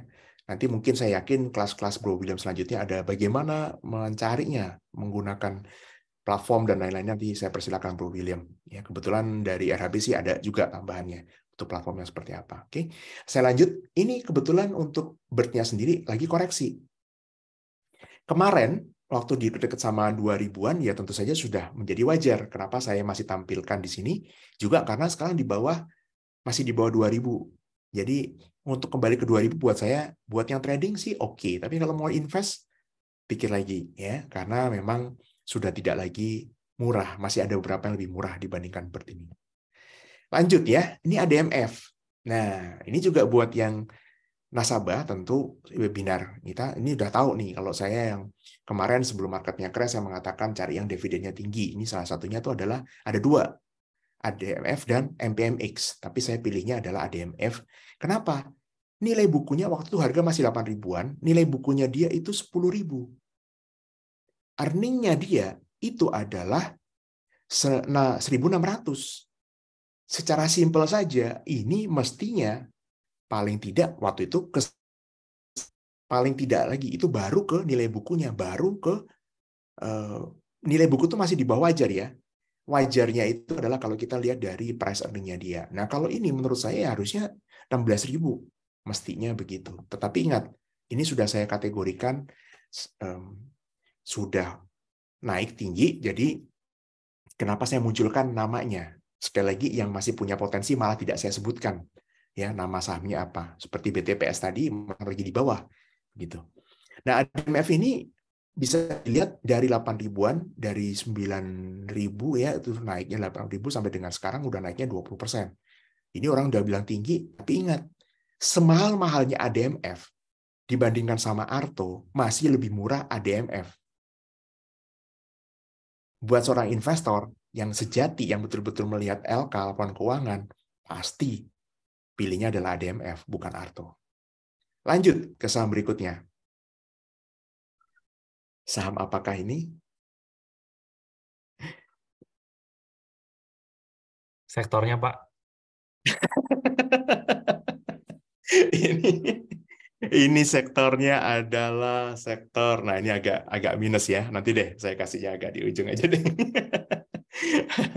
Ini sih ini kena habis. Ini sektornya masih di sektor, nanti deh saya kasih di ujung deh. Nah, kan ada merahnya, jadi saya lebih baik hati-hati untuk saham ini ya. Sektornya dia cukup mix soalnya. Sektornya dia cukup menarik. Oke, saya kasih kisi-kisinya ya. Sektornya dia itu lagi hype. Jadi dia saham ini punya 3 sektor di dalamnya, tepatnya. Nah ini ya. Menariknya itu karena dia punya 3 sektor di dalamnya. Satu sektornya itu katanya kalau resesi itu bagus. Sahamnya juga lagi turun sekarang. Yang kedua, sektornya lagi hype di Indonesia. Di Indonesia ya secara khusus ya. Di dunia luas iya, juga iya hype, tapi di Indonesia secara khusus. Kemudian yang ketiga, sektor yang dia juga pegang sebelumnya itu hype di tahun 2022, sekarang lagi bonyok. Nah, udah 3 itu isinya. Ini saham ini menarik soalnya. Ada yang mau coba tebak sahamnya apa? UNTR, bukan Pak Rianto. KBLF, bukan. Nah, KLB. Bukan juga, bukan Antam. Satu lagi mungkin ya. Itu yang ruginya di tahun berapa itu, Pak? Ruginya di tahun 2021 ini dia. Satu tebakan lagi. Ada yang mau coba tebak? Ini lagi turun nih sekarang nih. Saya juga agak ragu tadi untuk menampilkan saham ini, tapi akhirnya saya putuskan.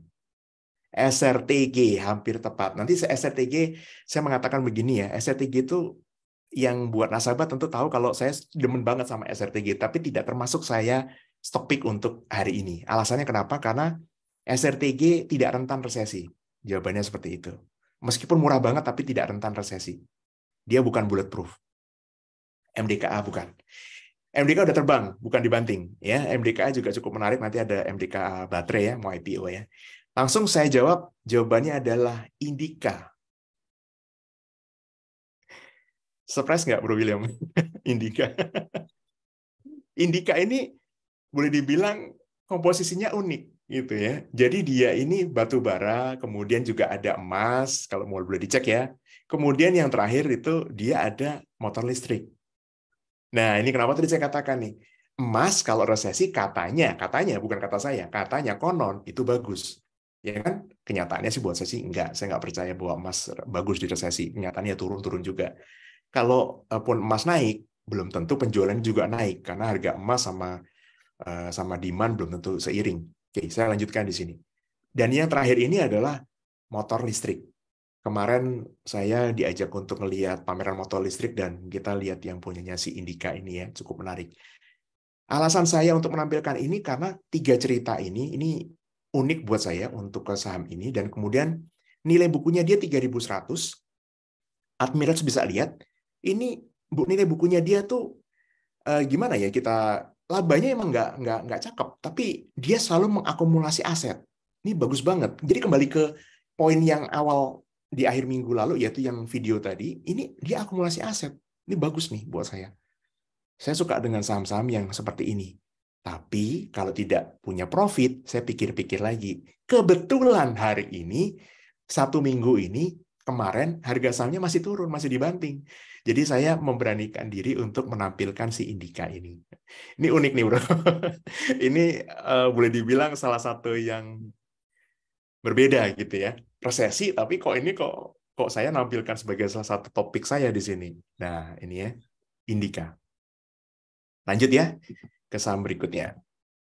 Nah, ini Miche. Nah, kalau yang sudah nasabah tentu udah tahu. Ini dari harga 500-an, 400-an ini sekarang udah baru aja terbang ke 690. Waktu itu saya bilang, kalau yang mau trading, lihat aja nanti tembus 600, terbang itu dia.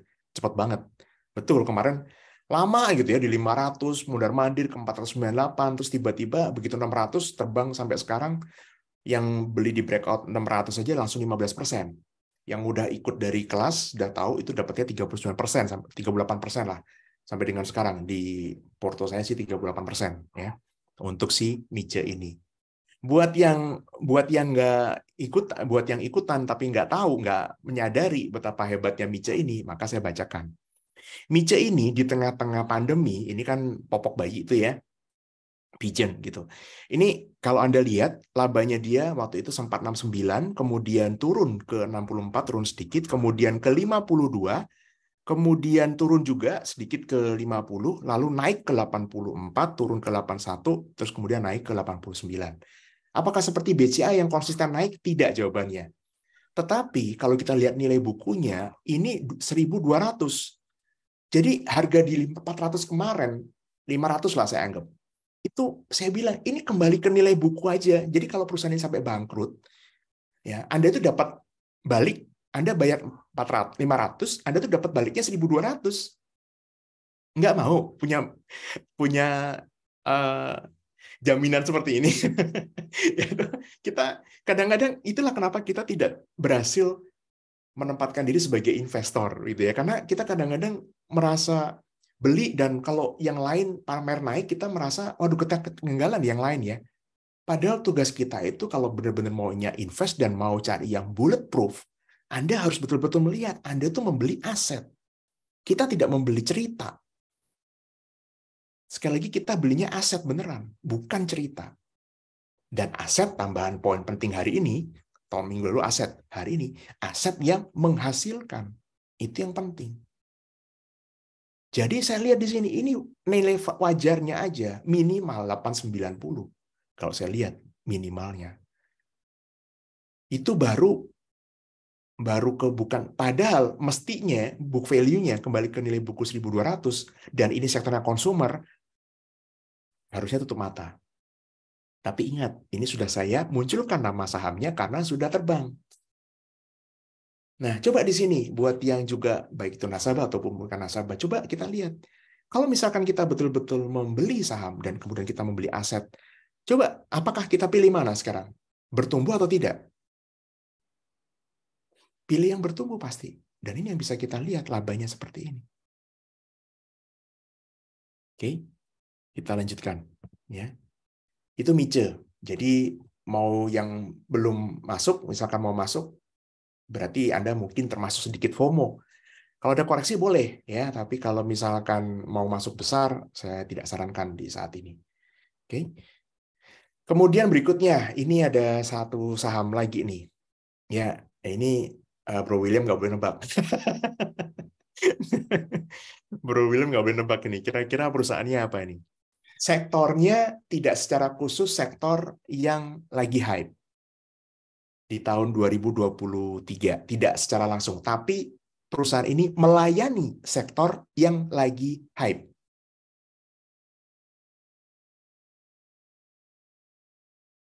Perusahaan ini melayani sektor yang lagi hype. Ada yang mau nebak? Auto. Pointer, bukan. Bukan. Jawabannya Pak Rianto yang betul. TPMA.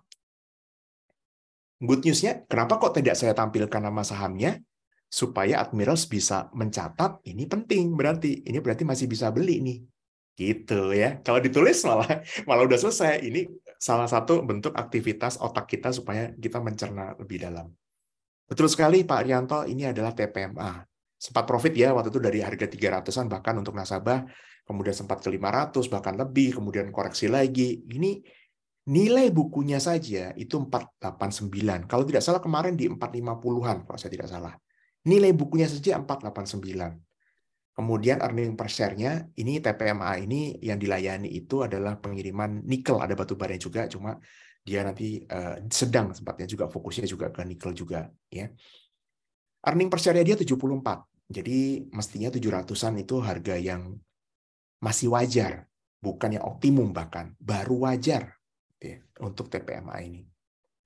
Ya, mudah-mudahan bisa tidak lama lah. Buat yang udah ngikutin Mice, nah tadi ada yang mikir auto ya, auto betul. Auto adalah saham yang terakhir yang saya ulas hari ini. Ya. Auto betul sekali, kita lihat ya, labanya dia itu sudah pulih. Dan ini untuk harga sekarang, ya, dibandingkan dengan sudah naik memang, tidak lagi murah banget, tapi masih under value. Itu kenapa saya pilihkan auto ini di terakhir, dan ini juga salah satu saham pilihannya Lo Keng Hong juga. Ya. Kita lihat dulu, ini sahamnya auto 1400. Jadi kalau kita kembali ke nilai bukunya saja, potensi upside-nya tuh 50%. Nah, pasti menarik Mice ya. Mice cakep banget itu sebetulnya. Dan earning-nya si auto ini 230 ya, minimal harusnya 2000 tuh udah kayak tunggu waktu aja sebetulnya. Berbeda dengan kita-kita yang biasa lihat chart ya, kemudian trading karena melihat chartnya tersebut. Kalau hari ini saya membalik dengan kita lihatnya laporan keuangannya, terus kita kemudian menebak nih sahamnya apa. Karena dari yang saya tunjukkan di sini Anda bisa lihat ada beberapa tadi ya. Ini saya mencoba memaksa diri saya untuk mencari yang betul-betul konsisten naiknya. Ada beberapa yang naik turun, tapi Admirals bisa lihat ini rata-rata 3 kuartal terakhir itu naik konsisten. Ya. Ini saham-sahamnya meskipun termasuk Indi sekalipun. Ya, itu tadi tuh. Oke. Nah, harapan dari sini tidak bisa kemudian apakah ini pasti naik kembali. Ini cuma masalah waktu buat saya untuk saham-saham ini akan menunjukkan hasilnya. Tetapi kita sebagai investor dan yang hari ini ikut belajar betul-betul punya mindset, maka tidak bisa kita berkata ke tanah. Kita beli tanah habis itu bilang, kamu naik dong harganya besok. Nggak bisa. Apalagi yang ke agent yang menyarankan beli tanah di situ gitu ya, atau ahli feng shui yang dia bilang, tanah itu bagus. Master, kenapa tanahnya nggak naik-naik harganya? Kan Master bilang bagus. Kata ahli feng shui-nya, saya ahli feng shui, bukan tukang ramal harga tanah. Betul nggak? Jadi kita beli dulu tanah yang bagus, setelah itu Anda mau pakai bisnis, Anda mau pakai dagang, Anda mau pakai untuk tinggal, ya ini sudah ada manfaatnya. Anda udah dapat tanah yang bagus, tinggal Anda kelola. Kan begitu tuh. Sama, Admirals. Harapan saya dari sini nanti bisa menjadi suatu pegangan yang teguh gitu ya untuk ke depannya. Silakan dicek aja saham-saham ini, silakan dipantau. Untuk Mice, buat yang nasabah udah tahu kan waktu itu dari 400-an saya berapa kali menyampaikan, dan hari ini minggu ini tepatnya hasilnya baru nampak. Padahal belum sampai setahun itu 38% sudah. Nah, saya lanjutkan dengan outlook tahun 2023 kembali dari Fidelity. Dari fund manager, saya tidak pilih dari analis saja. Saya lebih prefernya betul-betul orang yang pegang duit. Di tahun 2023 ini ada 5 yang dia note. Ya, ini sekaligus menjawab tadi atau minggu lalu yang bertanya, menurut saya resesi atau tidak Amerika. Inflation rate itu akan turun tahun 2023 ini. Good news ya. Kalau ada yang ingat tadi yang disampaikan juga oleh Bro William, tunggu masa-masa itu. Masa-masa di mana indeksnya ternyata lower low dan padahal trade-nya udah turun. Itu rebound-nya akan dahsyat. Ya. Sekarang ini belum. Jadi buat teman-teman pribadi saya yang ikut hari ini, yang tanya ke saya, jadi gimana nih? Indeksnya masih bisa turun apa tidak? Jawaban saya, indeks masih bisa turun. Dan untuk mencari yang, kalaupun nggak turun, naiknya juga nggak akan sedahsyat kalau misalkan turun ke sana. Tugas kita adalah kita mengantisipasi kalau memang ternyata turun, bukan kemudian cuma berkata tahu gitu, begitu ya. Tetapi tahun 2023 itu akan dianggap lebih tinggi dibandingkan yang market antisipasi. Nah, ini nih kata-kata penting. Market antisipasi cuma berapa sih, gitu ya? Contoh, market mungkin cuma antisipasi bahwa The Fed itu akan naikkan sampai 5%. Tapi kalau ternyata The Fed naikkan sampai 6%, rontok lagi. Tapi ingat, buat kita yang udah paham, kita tahu, kita memang tunggu waktu tersebut terjadi. Next, berikutnya. The Fed akan mengurangi kecepatannya siklus pengetatannya ini, jadi kenaikannya ya, dan akan menghentikan kenaikan suku bunga ini di tahun 2023 ini masih berhubungan dengan yang pertama tadi poinnya. Tapi tetap kenaikan suku bunga atau level 5% itu akan bertahan lebih lama dari yang diekspektasikan. Ini buat beberapa bisnis akan suffer. Nah, kembali ke tadi, beberapa bisnis akan suffer, lalu hubungannya dengan materi hari ini apa? Ya jangan cari yang suffer, jangan cari yang so-so, cari yang luar biasa. Jangan cari yang under performance gitu, ya. Cari yang luar biasa. Lalu berikutnya, US ekonomi akan decelerate, akan turun ke resesi. Nah, nanti akan saya poinkan lebih ya.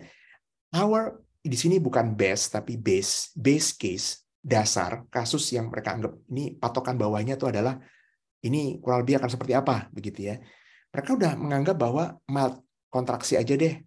Makanya waktu saya menuliskan di materi saya kan downturn ya, bukan saya tidak mengatakan resesi, tapi buat saya kalau ditanya, saya menjawabnya resesi aja. Alasannya kenapa? Daripada kita mencoba menenangkan diri, lebih baik buat saya, let's prepare for the worst. Kalau kita cuma berpikir, nanti resesi nggak ya? Resesi nggak ya? Udahlah, mendingan kita pikir resesi aja deh. Nanti ada slide berikutnya yang akan sangat menarik. But we are actively monitoring downside risk. Nah itu, fund manager tuh begitu ada perubahan, mereka buang barang gitu maksudnya. Dan sama, kalau kita, jadi gimana nih, keluar dulu apa enggak? Ya kalau dana Anda nggak terbatas, ya nggak usah keluar dulu. Anda masih mau nangkep di bawah, ya nggak usah keluar dulu. Tapi kalau Anda juga melihat ini akan lebih parah, silakan keluar dulu, kan begitu ya. Sama yang bertanya, misalkan, saya udah punya BCA nih Pak, jual dulu apa enggak? BCA luar biasa, tapi ingat, BCA udah nggak murah juga. Gitu. Ya buat saya mau ada yang take profit, silakan. Tapi kalau memang betul-betul mau invest, masih bisa dipegang. Kecuali memang ternyata The Fed naikkannya di luar ekspektasi dan lain-lain. Oke. Kemudian China sendiri, ya ini kalau ini sudah secara umum ya. Kalau misalkan sudah pembatasannya sudah diperlonggar, maka kemungkinan besar aktivitinya kan akan meningkat. Dan ini sudah umum, udah tahu lah sebetulnya ya. Jadi mestinya akan ada terjadi pemulihan di China. Ini akan menjadi luar biasa ya untuk ekonomi China. Indonesia bagaimana? Tergantung apa sektor yang melayani kebutuhan China. Itu. Admiral. Jadi bukan berarti semua China bagus, kemudian kita bagus juga. Enggak juga. Batu bara tetap aja loyo. Ya. Karena batu bara China juga punya sebetulnya tambangnya di sana. Next ya, interest rate. Dan di sini yang menarik ya, kalau tadi ngomongnya kan Fed rate, ini interest rate nih. Interest rate di sini adalah yield, imbal hasil, treasury itu SUN, surat utang negara, dan obligasi ya. Secara umum akan tetap volatile dan cenderung turun. Jadi imbal hasil dari obligasi itu akan cenderung turun. Kenapa? Orang cari aman. Ini agak timpang nih. Suku bunga naik, tapi orang malah ngejar obligasi. Terus habis itu rate-nya turun. Begitu ya. Ini agak timpang. Kenapa? Karena fund manager dana besar itu nggak bisa beli masuk ke deposito itu nggak bisa. Mereka harus masuknya ke obligasi. Jadi mereka akan ngejar cari aman dulu tepatnya di sana. Ya. Kemudian berikutnya, implikasi untuk investasi kita bagaimana? Ketidakpastian masih akan ada, persis gitu ya, tetap akan ada di tahun 2023 ini. Berarti volatility juga masih akan ada. Jadi sebaiknya ada diversifikasi di portofolio Anda secara signifikan. Jadi tidak kemudian fokus di atas satu saham, fokus di 2 saham, kalau bisa 5 saham dan 5-5-nya diversifikasi. Banyak orang pikirannya begini.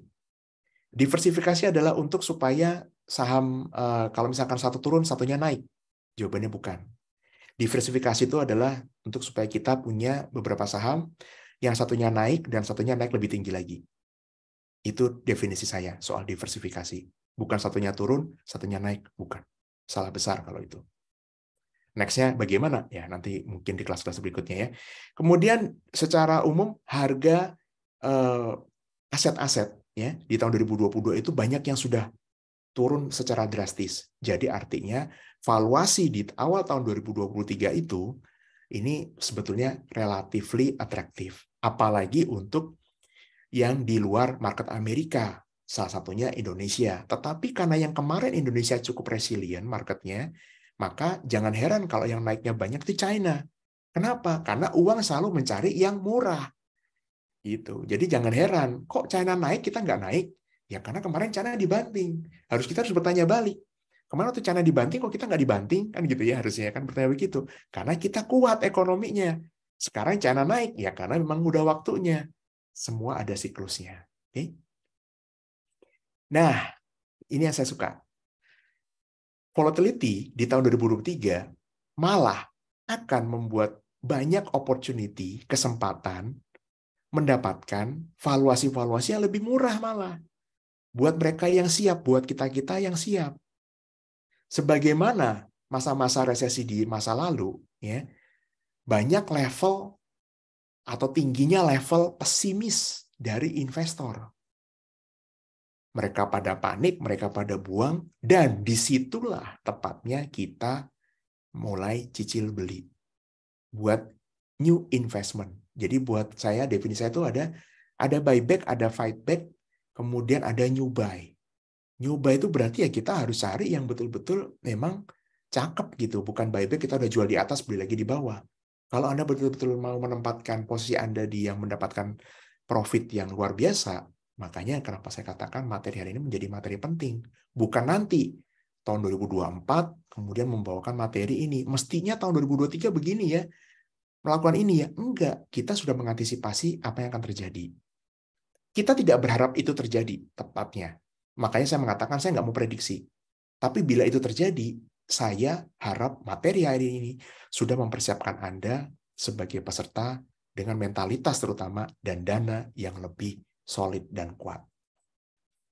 Data ini, saya penghujung di sini ya. Data ini adalah business cycle yang mungkin Bro William sudah sempat sampaikan juga dan saya pun sudah pernah mengulas kemarin. Kenapa saya tampilkan? Karena untuk menjawab pertanyaan Amerika resesi apa tidak sih? Admirals, ini bukan data terakhir.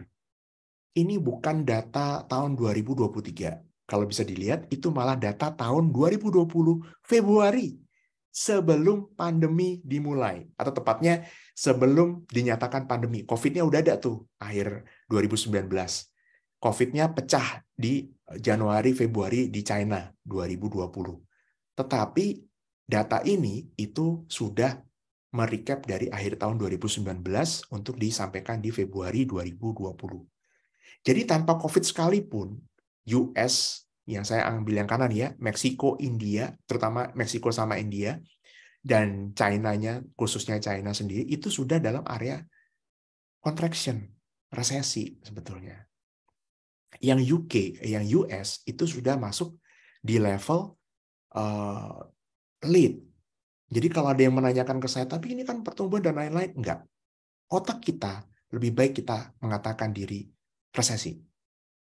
Tidak beda dengan China, Admirals. China itu kalau misalkan tahun 2020 dia tidak mengatakan tidak ini, orang yang invest ya di China tidak mau mengakui dirinya resesi, maka berusaha untuk defend ya, maka tidak bisa mendapatkan yang murah kan? Betul nggak? Kan kalau dari 2020 udah tahu dia itu resesi dan menyadari itu resesi, ya udah buang barang dulu kan. Kemudian nanti masuk lagi di bawah. Betul nggak? Nah, itu kenapa nanti technical, mungkin di kelas-kelas Bro William selanjutnya ya, akan menjadi faktor penting nih untuk di masa-masa seperti ini. Jadi kalau misalkan mau, ya dikombinasikan, kalau emang patah tren, buang dulu, selesai. Ya, nanti mungkin kelas-kelas berikutnya ya Bro William. Dan kembali di sini nih, ini tahun 2020, jadi bukan karena pandemi, memang karena dunia itu secara umum butuh istirahat. Dan buat kita sebagai investor, kalau saya sering membayangkan sebagai seorang petani, ya ada kalanya habis tanah itu tidak bisa kita paksa terus-menerus menghasilkan. Ada kalanya setelah panen ya kita biarkan dia istirahat, bernafas, dan kita bajak lagi ya untuk memutar dari yang bawah ke atas dan lain-lainnya agar dia bisa produktif di kemudian hari. Sama. Ini masa-masa di mana kita mencari sekarang ini, sama seperti yang saya lakukan, mencari Miche, mencari ADMF, mencari ADES-ADES yang baru, mudah-mudahan Miche dan ADMF dan lain-lainnya bisa seperti ADES ya, naiknya 400% ya, untuk saham-saham ini. Tugas kita seperti itu sebetulnya. Sederhana. Yang susah adalah melawan ketidaksabaran sendiri. Betul ya, saya rasa itu tidak hanya orang lain, saya pun banyak sekali gatel begitulah kalau lihat Porto sendiri. Nah, poin yang mau saya bawakan selain resesinya ini sendiri, jangan berkutat di resesinya deh. Coba kita malah balik ke sebelah kiri, ke early-nya. Kenapa? Resesi udah jelas kok. Kita banyak PHK, Indonesia pun banyak PHK. Kemudian aktivitas ekonomi pun banyak mengalami penurunan. Kebijakan-kebijakan yang meringankan pun juga sudah banyak juga. Itu sebenarnya tanda-tanda resesi gitu ya. Kemudian penjualan yang menurun, ya kan? Itu juga tanda-tanda resesi juga. Tapi ternyata ada saham-saham yang sekarang ini di area yang early, bukan sektornya. Ini kan negara malah. Ya, bukan sektor, bukan negara, saham-sahamnya individunya sendiri. Itu kenapa Warren Buffett mengatakan fokus di mikro, bukan fokus di makro. Cari aja sahamnya, nggak usah cari sektornya, cari aja saham-sahamnya memang luar biasa. Profitnya tumbuh luar biasa, Miche tumbuh luar biasa, TPMA lumayan. Begitu. Terus saham-saham yang lain, auto tadi luar biasa, auto. Ya, luar biasa, auto juga luar biasa itu pertumbuhan labanya dia. Dan tinggal kita menunggu kan. Inventorinya low, jadi ketersediaan barangnya rendah. Ini kalau chipset, kalau Anda pernah ingat ya, waktu itu kita ngomongnya chipset. Kenapa kok harga elektronik menjadi mahal? Karena kelangkaan chipset. Warren Buffett yang dia beli apa? Chipset. TCM, kode sahamnya. Itu yang dia beli. Penjualannya improve. Dia Warren Buffett tidak lagi ngomong, ini kita resesi nggak ya? Enggak. Dia mencari saham-saham, perusahaan-perusahaan yang meskipun mau kata resesi, mau kata apa, dia fokus di mikro, alias di perusahaan itu sendiri. Jadi judul ini, apakah ini masa lalu? Iya. Ini tahun 2020. Apakah ini current? Saya nggak peduli. Sekarang ini resesi apa tidak? Karena kenyataannya masih ada perusahaan-perusahaan yang bertumbuh. Dan tugas kita ya kita memang berinvestasi di perusahaan-perusahaan itu. Apakah ini futures? Yes. Ini akan menjadi masa depan. Kenapa? Ini masa depan.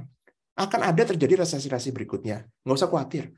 Pasti ada. Daripada kita ngomong nggak akan terjadi, bohong. Nggak, pasti ada. Kenapa? Sama seperti kita. Dari sehat, kemudian kita kerja 5 hari, ada istirahat 2 hari. Coba aja kita tarik. Dari sehat, kita tarik, kita kerja 7 hari, terus habis itu nggak ada istirahat. Kuat berapa lama kita? Istirahat itu wajib. Resesi, namanya itu reses. Istirahat, salah satunya. Masih ingat waktu reses? waktunya istirahat, reses dulu ya. Nah, itu kalau orang-orang lama tuh tahu ya. Pak Rianto, Bu Awan tuh, mungkin pernah dengar ya istilah-istilah itu kan. Tahu tuh istilah reses. Istirahat dulu, nyantai dulu. Jadi bukan sesuatu yang kita takuti sebetulnya. Kalau Anda pegangnya posisi atas-atas, iya takut. Kalau Anda pegang saham-saham yang laba yang menurun, iya takut.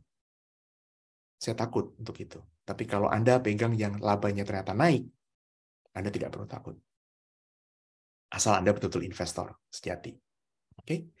Nah, kita sudah sampai di akhir, jadi ada learning point yang mau saya simpulkan dari sini, dan poin-poin yang sudah kita pelajari jadi supaya bisa di-recap ya, tidak hanya sekedar seperti webinar saja, tapi memang ada poin-poin yang saya pun sebagai pembawa pemateri, saya pun memikirkan yang memang poinnya harus penting, kalau tidak percuma. Yang pertama, definisi dan antisipasi, bukan prediksi. Yang minggu lalu saya bedah. Yang belum tonton minggu lalu, silakan ditonton lagi, karena ada poin-poin yang terutama yang indeks skala harga itu tidak saya detilkan di hari ini ya. Jadi minggu lalu bukanlah basic buat saya, malah ada poin-poin penting yang ada di sana. Kemudian statistik durasi untuk mengetahui kira-kira berapa lama Anda bisa menemukan kurun waktu untuk kembali recover-nya ekonomi. Ini termasuk buat Anda yang suka bisnis atau memang punya bisnis bisa tahu. Berarti saya istirahat dulu berapa lama ya? Nah, ekspansinya bagaimana? Silakan menggunakan data tadi. Kemudian, sektor pilihan fund manager yang defensif di kala resesi terbukti tidak berhasil, kalau saya mau mengatakan begitu, tapi kan enggak, tapi tidak layak ya, tidak pas untuk dikatakan demikian, maka saya mengatakan cuma 50-50. Yang pegas so-so, yang utilities maksudnya cuma so-so aja, cuma ngimbangi market. Yang consumer terbukti berhasil waktu Unilever tahun 2008, tidak terbukti di tahun ini. Berarti tidak defensif Unilever untuk tahun ini. Gagal ya di Unilevernya tahun ini. Mayora, malah Mayora yang berhasil, karena memang Mayora labanya luar biasa. Kemudian berikutnya, Kalbe Pharma oke di tahun 2008, tahun 2020 ini masih oke juga. Karena lebih baik daripada Unilever, maka fund manager pun pilih Kalbe Pharma daripada Unilever. Itu kenapa saya membawanya dari sudut pandang fund manager. Mereka nggak mau taruh yang di so-so aja, mereka cari yang the best. Sama. Yang terbaik ada Kalbe Pharma, ya pilihnya Kalbe Pharma. Tapi jangan dilihat Kalbe Pharma masih murah ya. Enggak, buat saya udah cukup mahal Kalbe Pharma.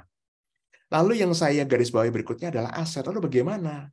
Jadi bukan masalah soal defensifnya, tapi kita harus belinya, harus punyanya tuh aset.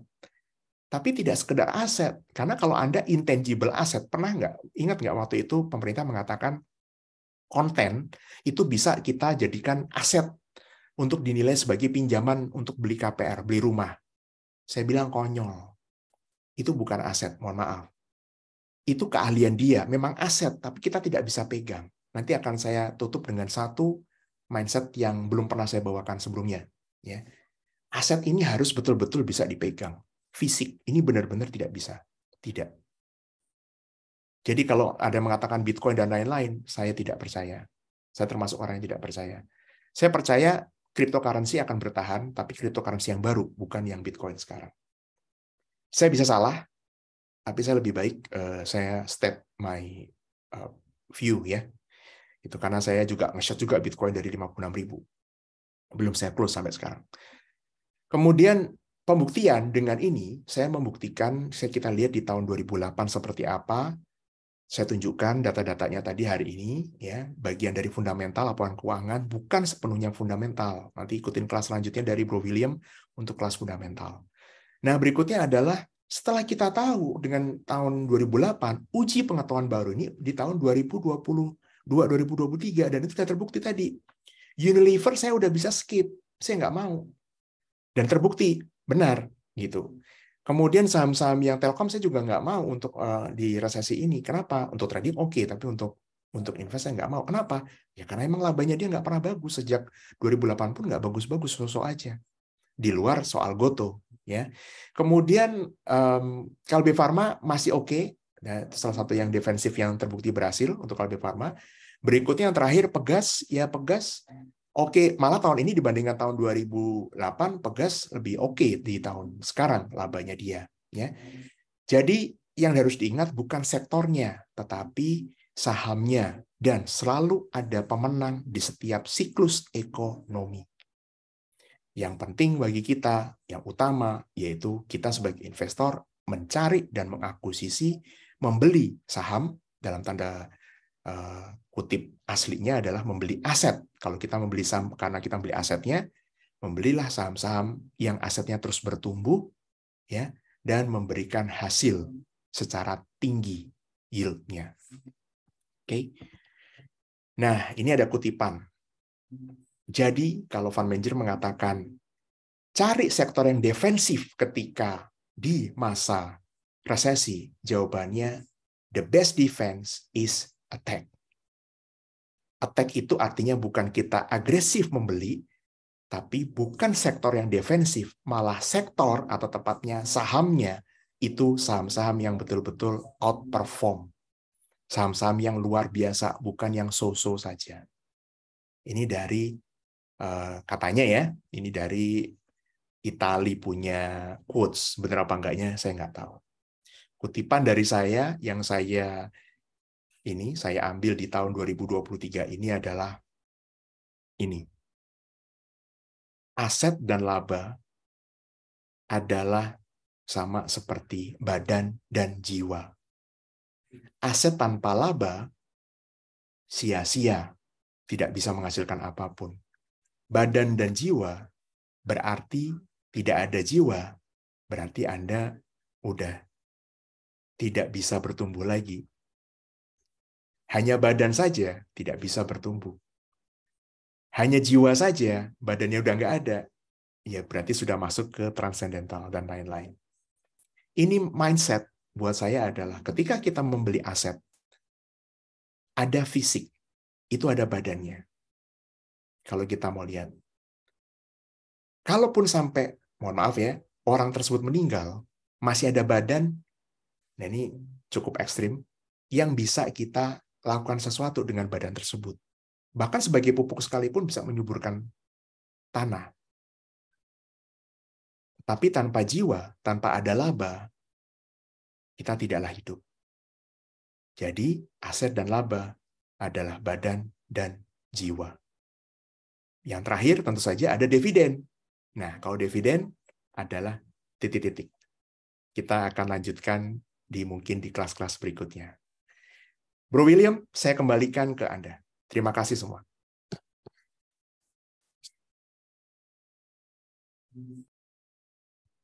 Oke guys, gimana hari ini webinarnya? Cukup komprehensif ya dari Pak Berlian, dan buat teman-teman yang punya Q&A bisa drop di kolom Q&A, punya pertanyaan drop di kolom Q&A. Nanti Pak Berlian bakalan langsung jawab itu semua. Nah, tadi udah dibahas banyak banget sama Pak Berlian tentang Unilever yang udah nggak menjadi resilient stock. Dan walaupun kita tahu, kita tetap sikat gigi dan kita tetap mandi walaupun masa resesi ya. Nggak mungkin kita nggak mandi dan kita nggak sikat gigi. Tapi di sini perlu di-notes bahwa Unilever udah punya banyak pesaing di zaman sekarang. So, Unilever udah, walaupun resesi, kita tetap mandi dan sikat gigi, udah ada pilihan-pilihan yang lainnya. Oke, teman-teman? Dan di sini Pak Berlian juga sempat mention juga, kita tidak bisa memprediksi yang namanya stok, tapi kita bisa mengantisipasi dan kita harus melihat aset mana yang bertumbuh. Kita membeli aset dengan laba yang bertumbuh juga. Tadi ada sempat disebutin juga ada saham ADES, BIRD, ADMF, Mice, TPMA, dan Auto sebetulnya yang masih ada yang boleh buat kita beli ya gitu. Nah, tadi sempat di-mention juga ada INDY, Indika. Nah, pertanyaan dari saya nih Pak. Ini pertanyaan personal dari saya. Gimana kalau Indika kan adalah sektor cyclical ya. Dan gimana dengan Adaro, PTBA, ITMG, UNTR? Karena kalau kita lihat juga labanya juga naik tuh Pak, mirip-mirip kayak Indika, tapi harga sahamnya turun gitu. Ya. Thank you, Bro. Betul sekali. Itu kenapa tadi waktu ditanya soal waktu saya juga menampilkan slide tersebut ya. Saya juga ragu-ragu sebetulnya. Masih ingat ya? Kalau saya balik ya ke slide tersebut ya untuk yang Indikanya tadi. Karena sebetulnya nggak ijo-ijo amat ini ya Indika ini. Tapi kenapa saya akhirnya memberanikan diri? Karena buat saya kadang-kadang ini termasuk porsi yang mungkin dikatakan tidak yakin banget, tetapi kalau nggak punya, jangan-jangan memang dia luar biasa. Betul, UNTR dan lain-lain, Adaro, PTBA, dan lain-lain itu labanya dia bertumbuh juga.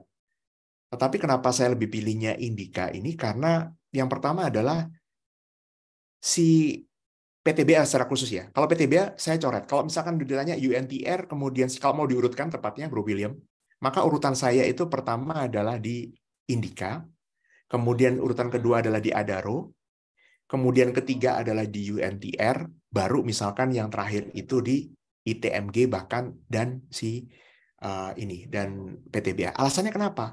PTBA dan ITMG itu betul-betul fokusnya di batu bara saja gitu. Jadi kalau misalkan batu baranya turun, maka dia nggak punya lagi diversifikasi. Sementara urutan berikutnya ya tadi ke UNTR itu ada alat berat. Batu baranya nggak jalan, dia juga punya emas sebetulnya. Ada emas, ada alat berat. Jadi diversifikasi usahanya pun oke, tapi nggak outperform juga, nggak hebat banget. Dan sementara si Adaro, kenapa kok lebih tinggi Adaro dibandingkan si UNTR? Karena Adaro ini dia masuk ke boksit.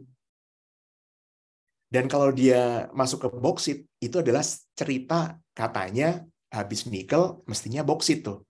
Gitu, Bro William.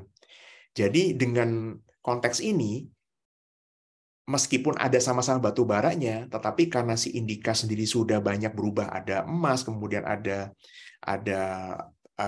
listriknya gitu ya, untuk motor listriknya dan lain-lain, menurut saya dengan harga sekarang itu potensi ada. Memang kalau mau diurutkan seperti tadi secara satu sektornya, tetapi kalau diurutkan berdasarkan pilihan sahamnya, tentu Indica ini tidak akan besar saya masuknya gitu ya, secara money managementnya tidak akan besar. Alasannya tadi yang bisa berhasil bisa gagal dan lain-lain. Tetapi kalau tidak punya sama sekali, tentu akan sayang dengan catatan ini sahamnya nggak jelek loh nilai bukunya dia selalu mengakumulasi aset dari kuartal ke kuartal. Ini berarti sesuatu tidak mungkin. Buat perusahaan itu kalau misalkan dia akuisisi aset, dia mau sembunyi-sembunyi, relatif tidak bisa. Itulah kenapa nilai buku itu mencerminkan asetnya dia. Dengan dia mengakuisisi aset, berarti ada sesuatu. Dia sudah bayar, dia sudah ambil aset sedemikian rupa, mau ngapain? Pertanyaan begitu kan? Kalau cuma mau ngambil aset saja, tapi labanya dia tidak naik, maka tentu kita juga bertanya-tanya. Berarti mungkin tidak berhasil bisnisnya dia. Nah, ini asetnya bertambah, labanya dia juga bertambah. Harga sahamnya kebetulan lagi turun. Beda ya, bro, kalau misalkan harga sahamnya lagi terbang. Gue nggak berani. Saya nggak berani tentu saja, Admirals. Tapi kalau karena hari ini, khusus hari ini ya, ini kalau kayak beli properti jadinya, bro. Karena khusus hari ini, ini harga naik nggak? Karena khusus hari ini saya berani. Misalkan Indi lagi terbang, jujur saya nggak akan bahas Indi hari ini. Mungkin lebih tepatnya kombinasi jawabannya adalah karena dia punya sektor yang variatif dan dua sektor lainnya itu berbeda dengan batu bara. Jadi 2/3 secara sektor dia menjanjikan. Kemudian yang paling penting tepatnya adalah karena harga sahamnya pun lagi diskon. Kalau nggak diskon, tentu tidak mau. Kombinasi ini yang membuat saya lebih memilih Indi. Kalau urutan berikutnya, Adaro. Gitu, Bro William. Oke. Nah, itu pertanyaan pribadi sih dari saya, Pak. Ya. Dan silakan buat teman-teman yang mungkin masih belum terlalu jelas atau mungkin sudah jelas sekali, saya minta tolong buat testimoninya juga buat teman-teman yang udah mengikuti acara hari ini, boleh tag kita di admirals_id. Saya sih saya udah belajar saham sekitar mau lebih daripada 12 tahun, dan di masa itu saya selalu menerapkan ini sih buat saya lebih mengerti tentang sahamnya. Jadi kalau kita belajar bukan cuma, kalau di Indonesia kita terbiasa untuk belajar tuh satu arah, menghafal, ya kan? Setelah itu kita rata-rata semuanya menghafal ya. Tapi kalau kita mau belajar yang baik, harus kita ada download dan kita harus upload juga. Jadi kalau teman-teman lihat orang-orang yang hebat, mereka biasanya tuh mereka menyerap ilmu, setelah itu mereka juga harus bagikan gitu. Tiap kali dia dapat, dia harus bagikan juga ke orang-orang. Tiap kali dapat, bagikan lagi ke orang. Nah, itu adalah jurus buat belajar sih. Dan saya terapkan ini dan Tenggat juga saya cukup mengerti pasar modal, jadi cukup well developed di saya gitu. Dan saya harap teman-teman juga ngelakuin hal itu ya. Kalian bisa tulis testimoni, tulis kayak summary-nya sedikit, dan share itu ke teman-teman kalian juga buat mereka yang memerlukan gitu. Oke? Ini ada Nah, ini dua ada pertanyaan. pertanyaan, Pak. Iya, Pak. Ya, ya. Nah, ini Saya, baru muncul pertanyaan. Kenapa, Pak? oke, silakan bro. Ya, ini baru muncul pertanyaan nih. Apakah pandangan Pak Berlian untuk saham Medco? Tahun ini labanya tumbuh pesat, dan kalau nggak salah ada cerita eh, IPO anak usahanya Aman Mineral, walaupun masih belum fix, sekarang lagi turun. Apakah ada indikasi salah harga? Oke, good. Thank you, Pak. Medco termasuk yang saya juga suka ya. Sebetulnya kalau Pak Rianto kebetulan nasabah juga, jadi mungkin tahu di kelas-kelas saya yang dengan sekuritas ya, Pak Rianto ya. Medco itu sebetulnya bukan pilihan utama saya. Pilihan utama saya kalau Bro William juga mungkin tadi bertanya untuk yang ada tambangnya gitu, sebetulnya adalah PTRO sama Akra. Saya lebih suka kedua itu daripada Medco. Awalnya begitu, tapi saya tidak bisa mengatakan, nah ini Admirals, saya hari ini kan juga direkam gitu ya. Saya mau mengatakan suatu, kejujuran itu tuh mahal. Karena kita akan defense dengan diri sendiri ya. Saya di sini pun harus mengakui, saya tuh tidak suka dengan, atau maksudnya biasa aja dengan Medco. Tetapi begitu laporan keuangannya keluar, dan saya melihat seperti ini, labanya ada pertumbuhan gitu-gitu, saya tidak bisa mengatakan tidak. Dan saya pun harus mengatakan bahwa Medco ini dengan harga sekarang pun cakep, dan khususnya harganya koreksi. Medco tidak hanya minyak saja, Pak Arianto, ada juga yang amannya ya, mineral, aman mineral dan lain-lainnya itu, yang mestinya sih dengan nilai bukunya dia kurang lebih di level 3.000-an juga ini cukup menarik juga. Kalau Medco-nya masih dihubung-hubungkan dengan minyak, memang sekarang minyaknya ini akan ada tanda-tanda kekhawatiran ya. Amerika akan mensuplai minyak lebih luar biasa lagi, jadi labanya Medco kalau memang betul-betul masih dari minyak, ini akan drop. Labanya Medco di kuartal terakhir itu ada sedikit penurunan, tapi secara umum masih bertumbuh secara tahunan. Jadi untuk detik ini Medco masih nggak apa-apa, akumulasi pun masih nggak apa-apa. Dengan catatan tadi, apabila ternyata market masih manis, ya masih menghukum dia karena dihubungkan dengan minyak, maka sebaiknya kita pasang cut loss yang ketat, gitu ya. Itu perbedaannya antara Medco tadi dengan Indi, Pak Rianto. Bedanya adalah Indi lagi di bawah, betul-betul lagi diskonnya lumayan. Nah, kalau Medco ini sekarang di level sekarang ini masih kalau di level 900 gitu ya, nah itu lumayan tuh di bawah 1.000 itu harusnya ada, ini technical sedikit ya harusnya ada potensi mantul lah begitu. Secara umum labanya masih oke, jadi kalau masih mau cicil, masih mau hold silahkan. Itu untuk Medco ya. Kemudian berikutnya untuk Pak Hendy, saya langsung baca ya Bro William ya, untuk yang ada di silakan. depan. Nah, gudang garam ini menarik karena tidak usah orang lain, teman-teman pribadi saya yang bertanya ke saya gudang garam gitu, ini bagaimana Pak? Laba di kuartal 3-nya ini kemarin tuh ada pertumbuhan. Jadi kuartal 2-nya sempat drop, tapi habis itu ada pertumbuhan. Ya.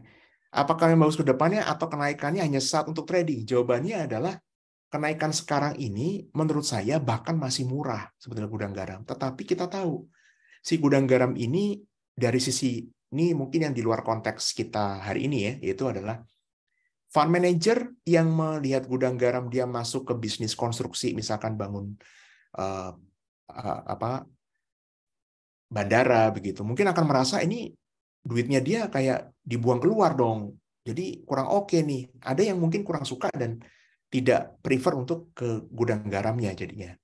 Padahal secara valuasi gudang garam itu sebetulnya murah banget.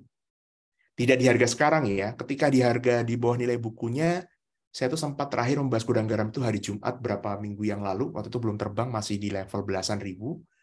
Ya, waktu itu saya bilang ini sebenarnya murah banget, cuma karena banyak yang udah kena, saya juga nggak bisa mengatakan ini akan luar biasa begitu. Kenyataannya sekarang terbang udah hampir 40% dari level yang terakhir saya bahas di belasan ribu itu. Ya. Berikutnya kalau Astra. Astra ini agak beratnya karena dia kan konglomerasi. Jadi dia juga ada investasi di Gotoh, kemudian dia ada mobil, tidak melulu mobil saja. Kemudian daripada kalau mau sama-sama mobilnya, fokusnya di auto saja ya Pak, jangan di Astra-nya. Ya. Kemudian kalau si Astra sendiri secara umum, saya melihatnya sih karena dia konglomerasi, batu baranya turun, dia banyak kena imbasnya di sana. Saya lebih melihat Astra untuk trading, bukan untuk invest, Pak Henry. Berikutnya dari yang namanya tidak disebutkan ini Inco, target buy investnya rendah sekali sampai 3.600, padahal nikel masih bagus. Yang menargetkan 3.600 siapa ya Pak? Saya tidak tahu tuh yang menargetkan ke sana. Ya, mungkin bisa sambil dijawab. Kemudian bursa, ada Pak Bambang Ongdika. Ada 700 emiten lebih. Bagaimana Bapak screening saham dengan cara manual mencari aset banyak tertentu? Betul sekali Pak. Jadi gini, saya paling gampang itu, kebetulan ini ada platform ya Pak di tempat kami. Ini saya bicara, kalau ini dari RHB ya, Bro William ya, nanti mungkin Bro William bisa menambahkan lah, biar lebih objektif. Di platform RHB itu ada namanya value screener Pak, FA screener. Fundamental screener. Jadi saya bisa nyari saham-saham yang di bawah PI di bawah 10, kemudian PBV di bawah 1, market cap-nya sekian. Itu saya nemukan Mice dari situ. Nah ini ada Cak Roy nih. Happy Cuan, Cak Roy Mice-nya udah dilepas atau belum? Tadi saya lihat namanya. Cak Roy. Iya. Ini waktunya agak terbatas nih Pak. Ini ada Boleh beberapa saya cepat ya. pertanyaan. Ya, oke, saya lanjutkan dulu. Jadi screenernya ada dari sana. Kita bisa lihat dari Bapak mungkin pakai platform apa, nanti Bro William bisa menyampaikan yang netral mungkin apa gitu ya Bro ya. Kalau saya menggunakan platform RHB itu di situ ada, jadi bisa Pak. Dan kemudian tapi saya nggak mau dari platform saja. Saya langsung kemudian cek lagi, benar nggak dia memang bertumbuh tiap kuartalnya. Mudah-mudahan terjawab Pak Bambang. Kemudian Cak Roy, boleh menambah mica apa tidak? Saya rasa sih jangan. Sekarang tunggu dulu koreksi lah. Ya, kemudian dari Eka, BRIS sama BTPS. Nah, kalau BRIS, saya lebih sukanya tadi untuk BTPS ya Pak Eka. Kalau untuk BRIS saya lebih hati-hati karena bukannya saya nggak suka, karena sebetulnya BRIS itu sudah kita rekomendasikan juga waktu diskon kemarin. Ya, jadi untuk kalau saat ini saya lebih sukanya ke BTPS. Saya lebih suka cara mak-mak belinya pada saat diskon. Gitu, Pak Eka. Contoh aja kalau saya tidak akan buka terlalu detail yang untuk BRIS-nya.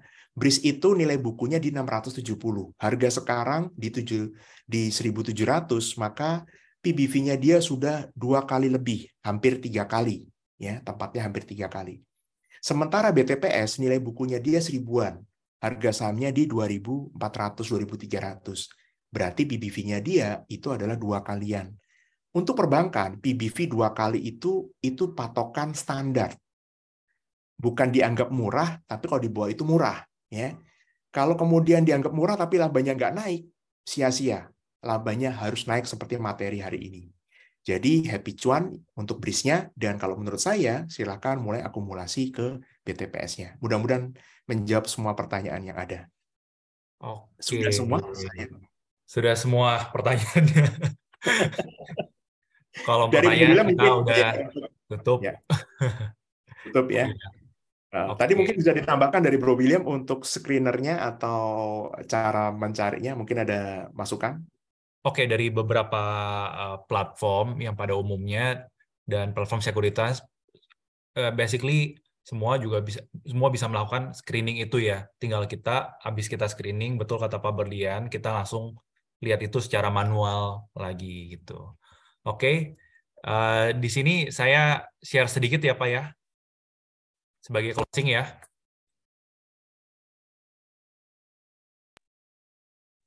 Ya, silakan Bro. Oke, jadi kemarin kan tadi barusan sempat dibahas juga tentang saham-saham, kita harus cari saham yang salah harga. Memang tadi saya sempat share juga yaitu saham BRIS, kungfu di saham tuh banyak banget teman-teman. Cara-cara buat kita cuan di saham tuh banyak sekali, tergantung profilnya kita seperti apa. Dan minggu kemarin saya sempat mention juga tentang investor dan sebagai trader.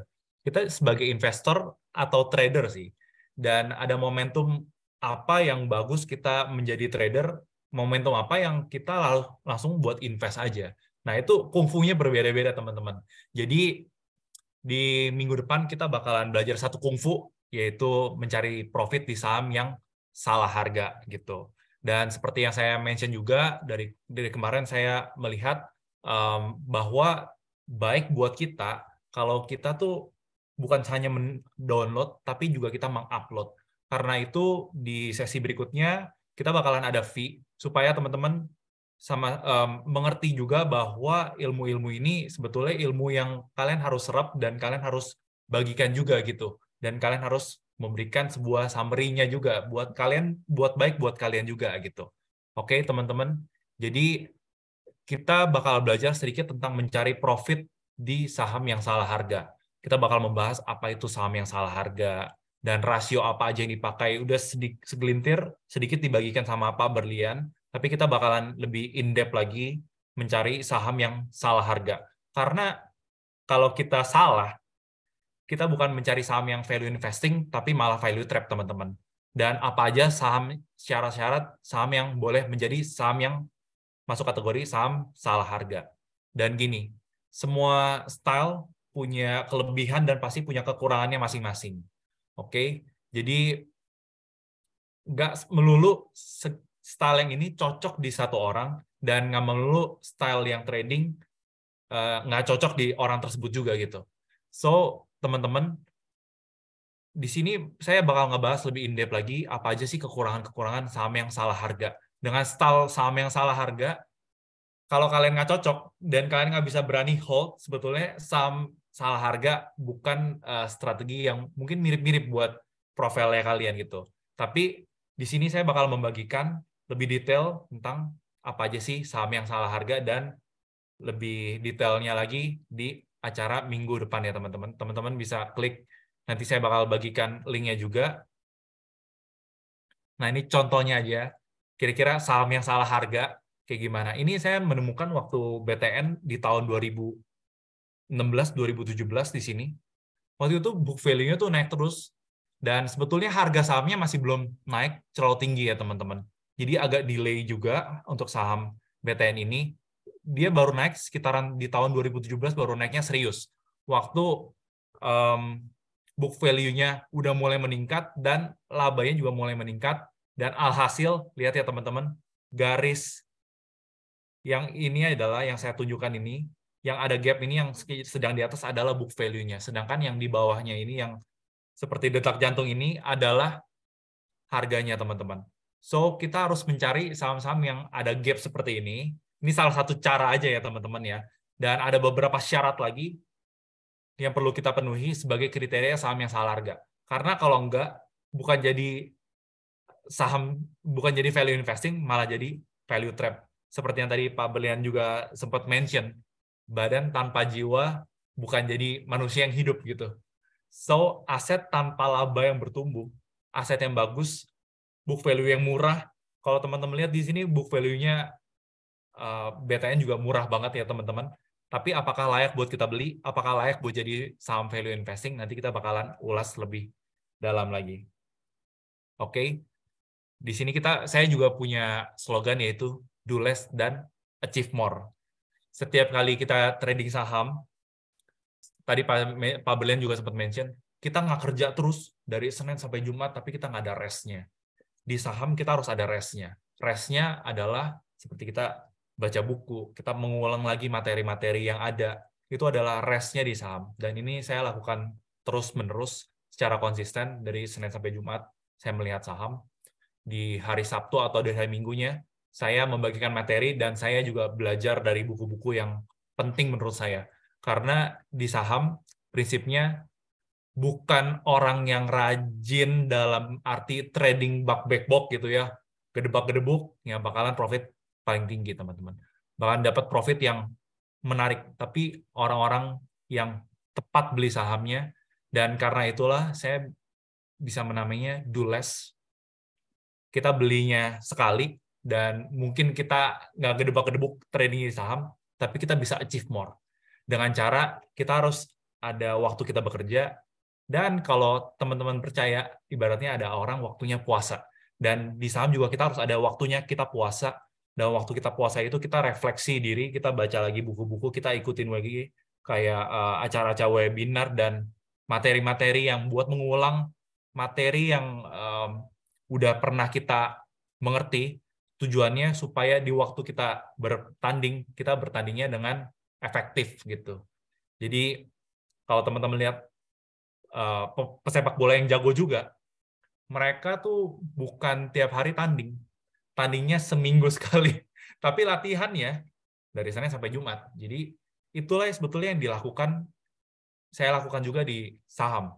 Gimana caranya bisa ada rekomendasi-rekomendasi di grup yang ngecun juga, dan beberapa kungfu lainnya yang saya bakal sharing juga bertahap ya teman-teman. Karena nggak mungkin kita bisa mendapatkan segala kungfu dalam 1 minggu atau dalam jangka waktu 1 hari. Dan saya bakal ulang-ulang terus beberapa kungfu tersebut, karena lebih baik kita belajar 1 jurus kungfu, tapi kita lakuinnya 1000 kali, daripada kita belajar langsung 1000 kungfu, tapi kita cuma taunya segelintir aja. So, di acara minggu depan, kita bakal belajar step by step-nya mencari saham yang salah harga. So, make sure teman-teman juga join di acara minggu depan. Dan di minggu depannya lagi kita bakalan rehat, dan baru ada acara lagi di next week-nya, di sekitaran 2 minggunya lagi. Gitu. Oke, teman-teman. Sekian dari saya, semoga teman-teman dapat manfaat yang luar biasa dari hari ini, dan saya percaya teman-teman pasti dapat manfaatnya. Jangan lupa share buat teman-teman kalian, buat orang-orang yang kalian care, dan mereka mungkin juga invest di saham, tentang acara hari ini. Oke, gitu aja teman-teman dari saya. See you di acara mencari profit di saham salah harga minggu depan.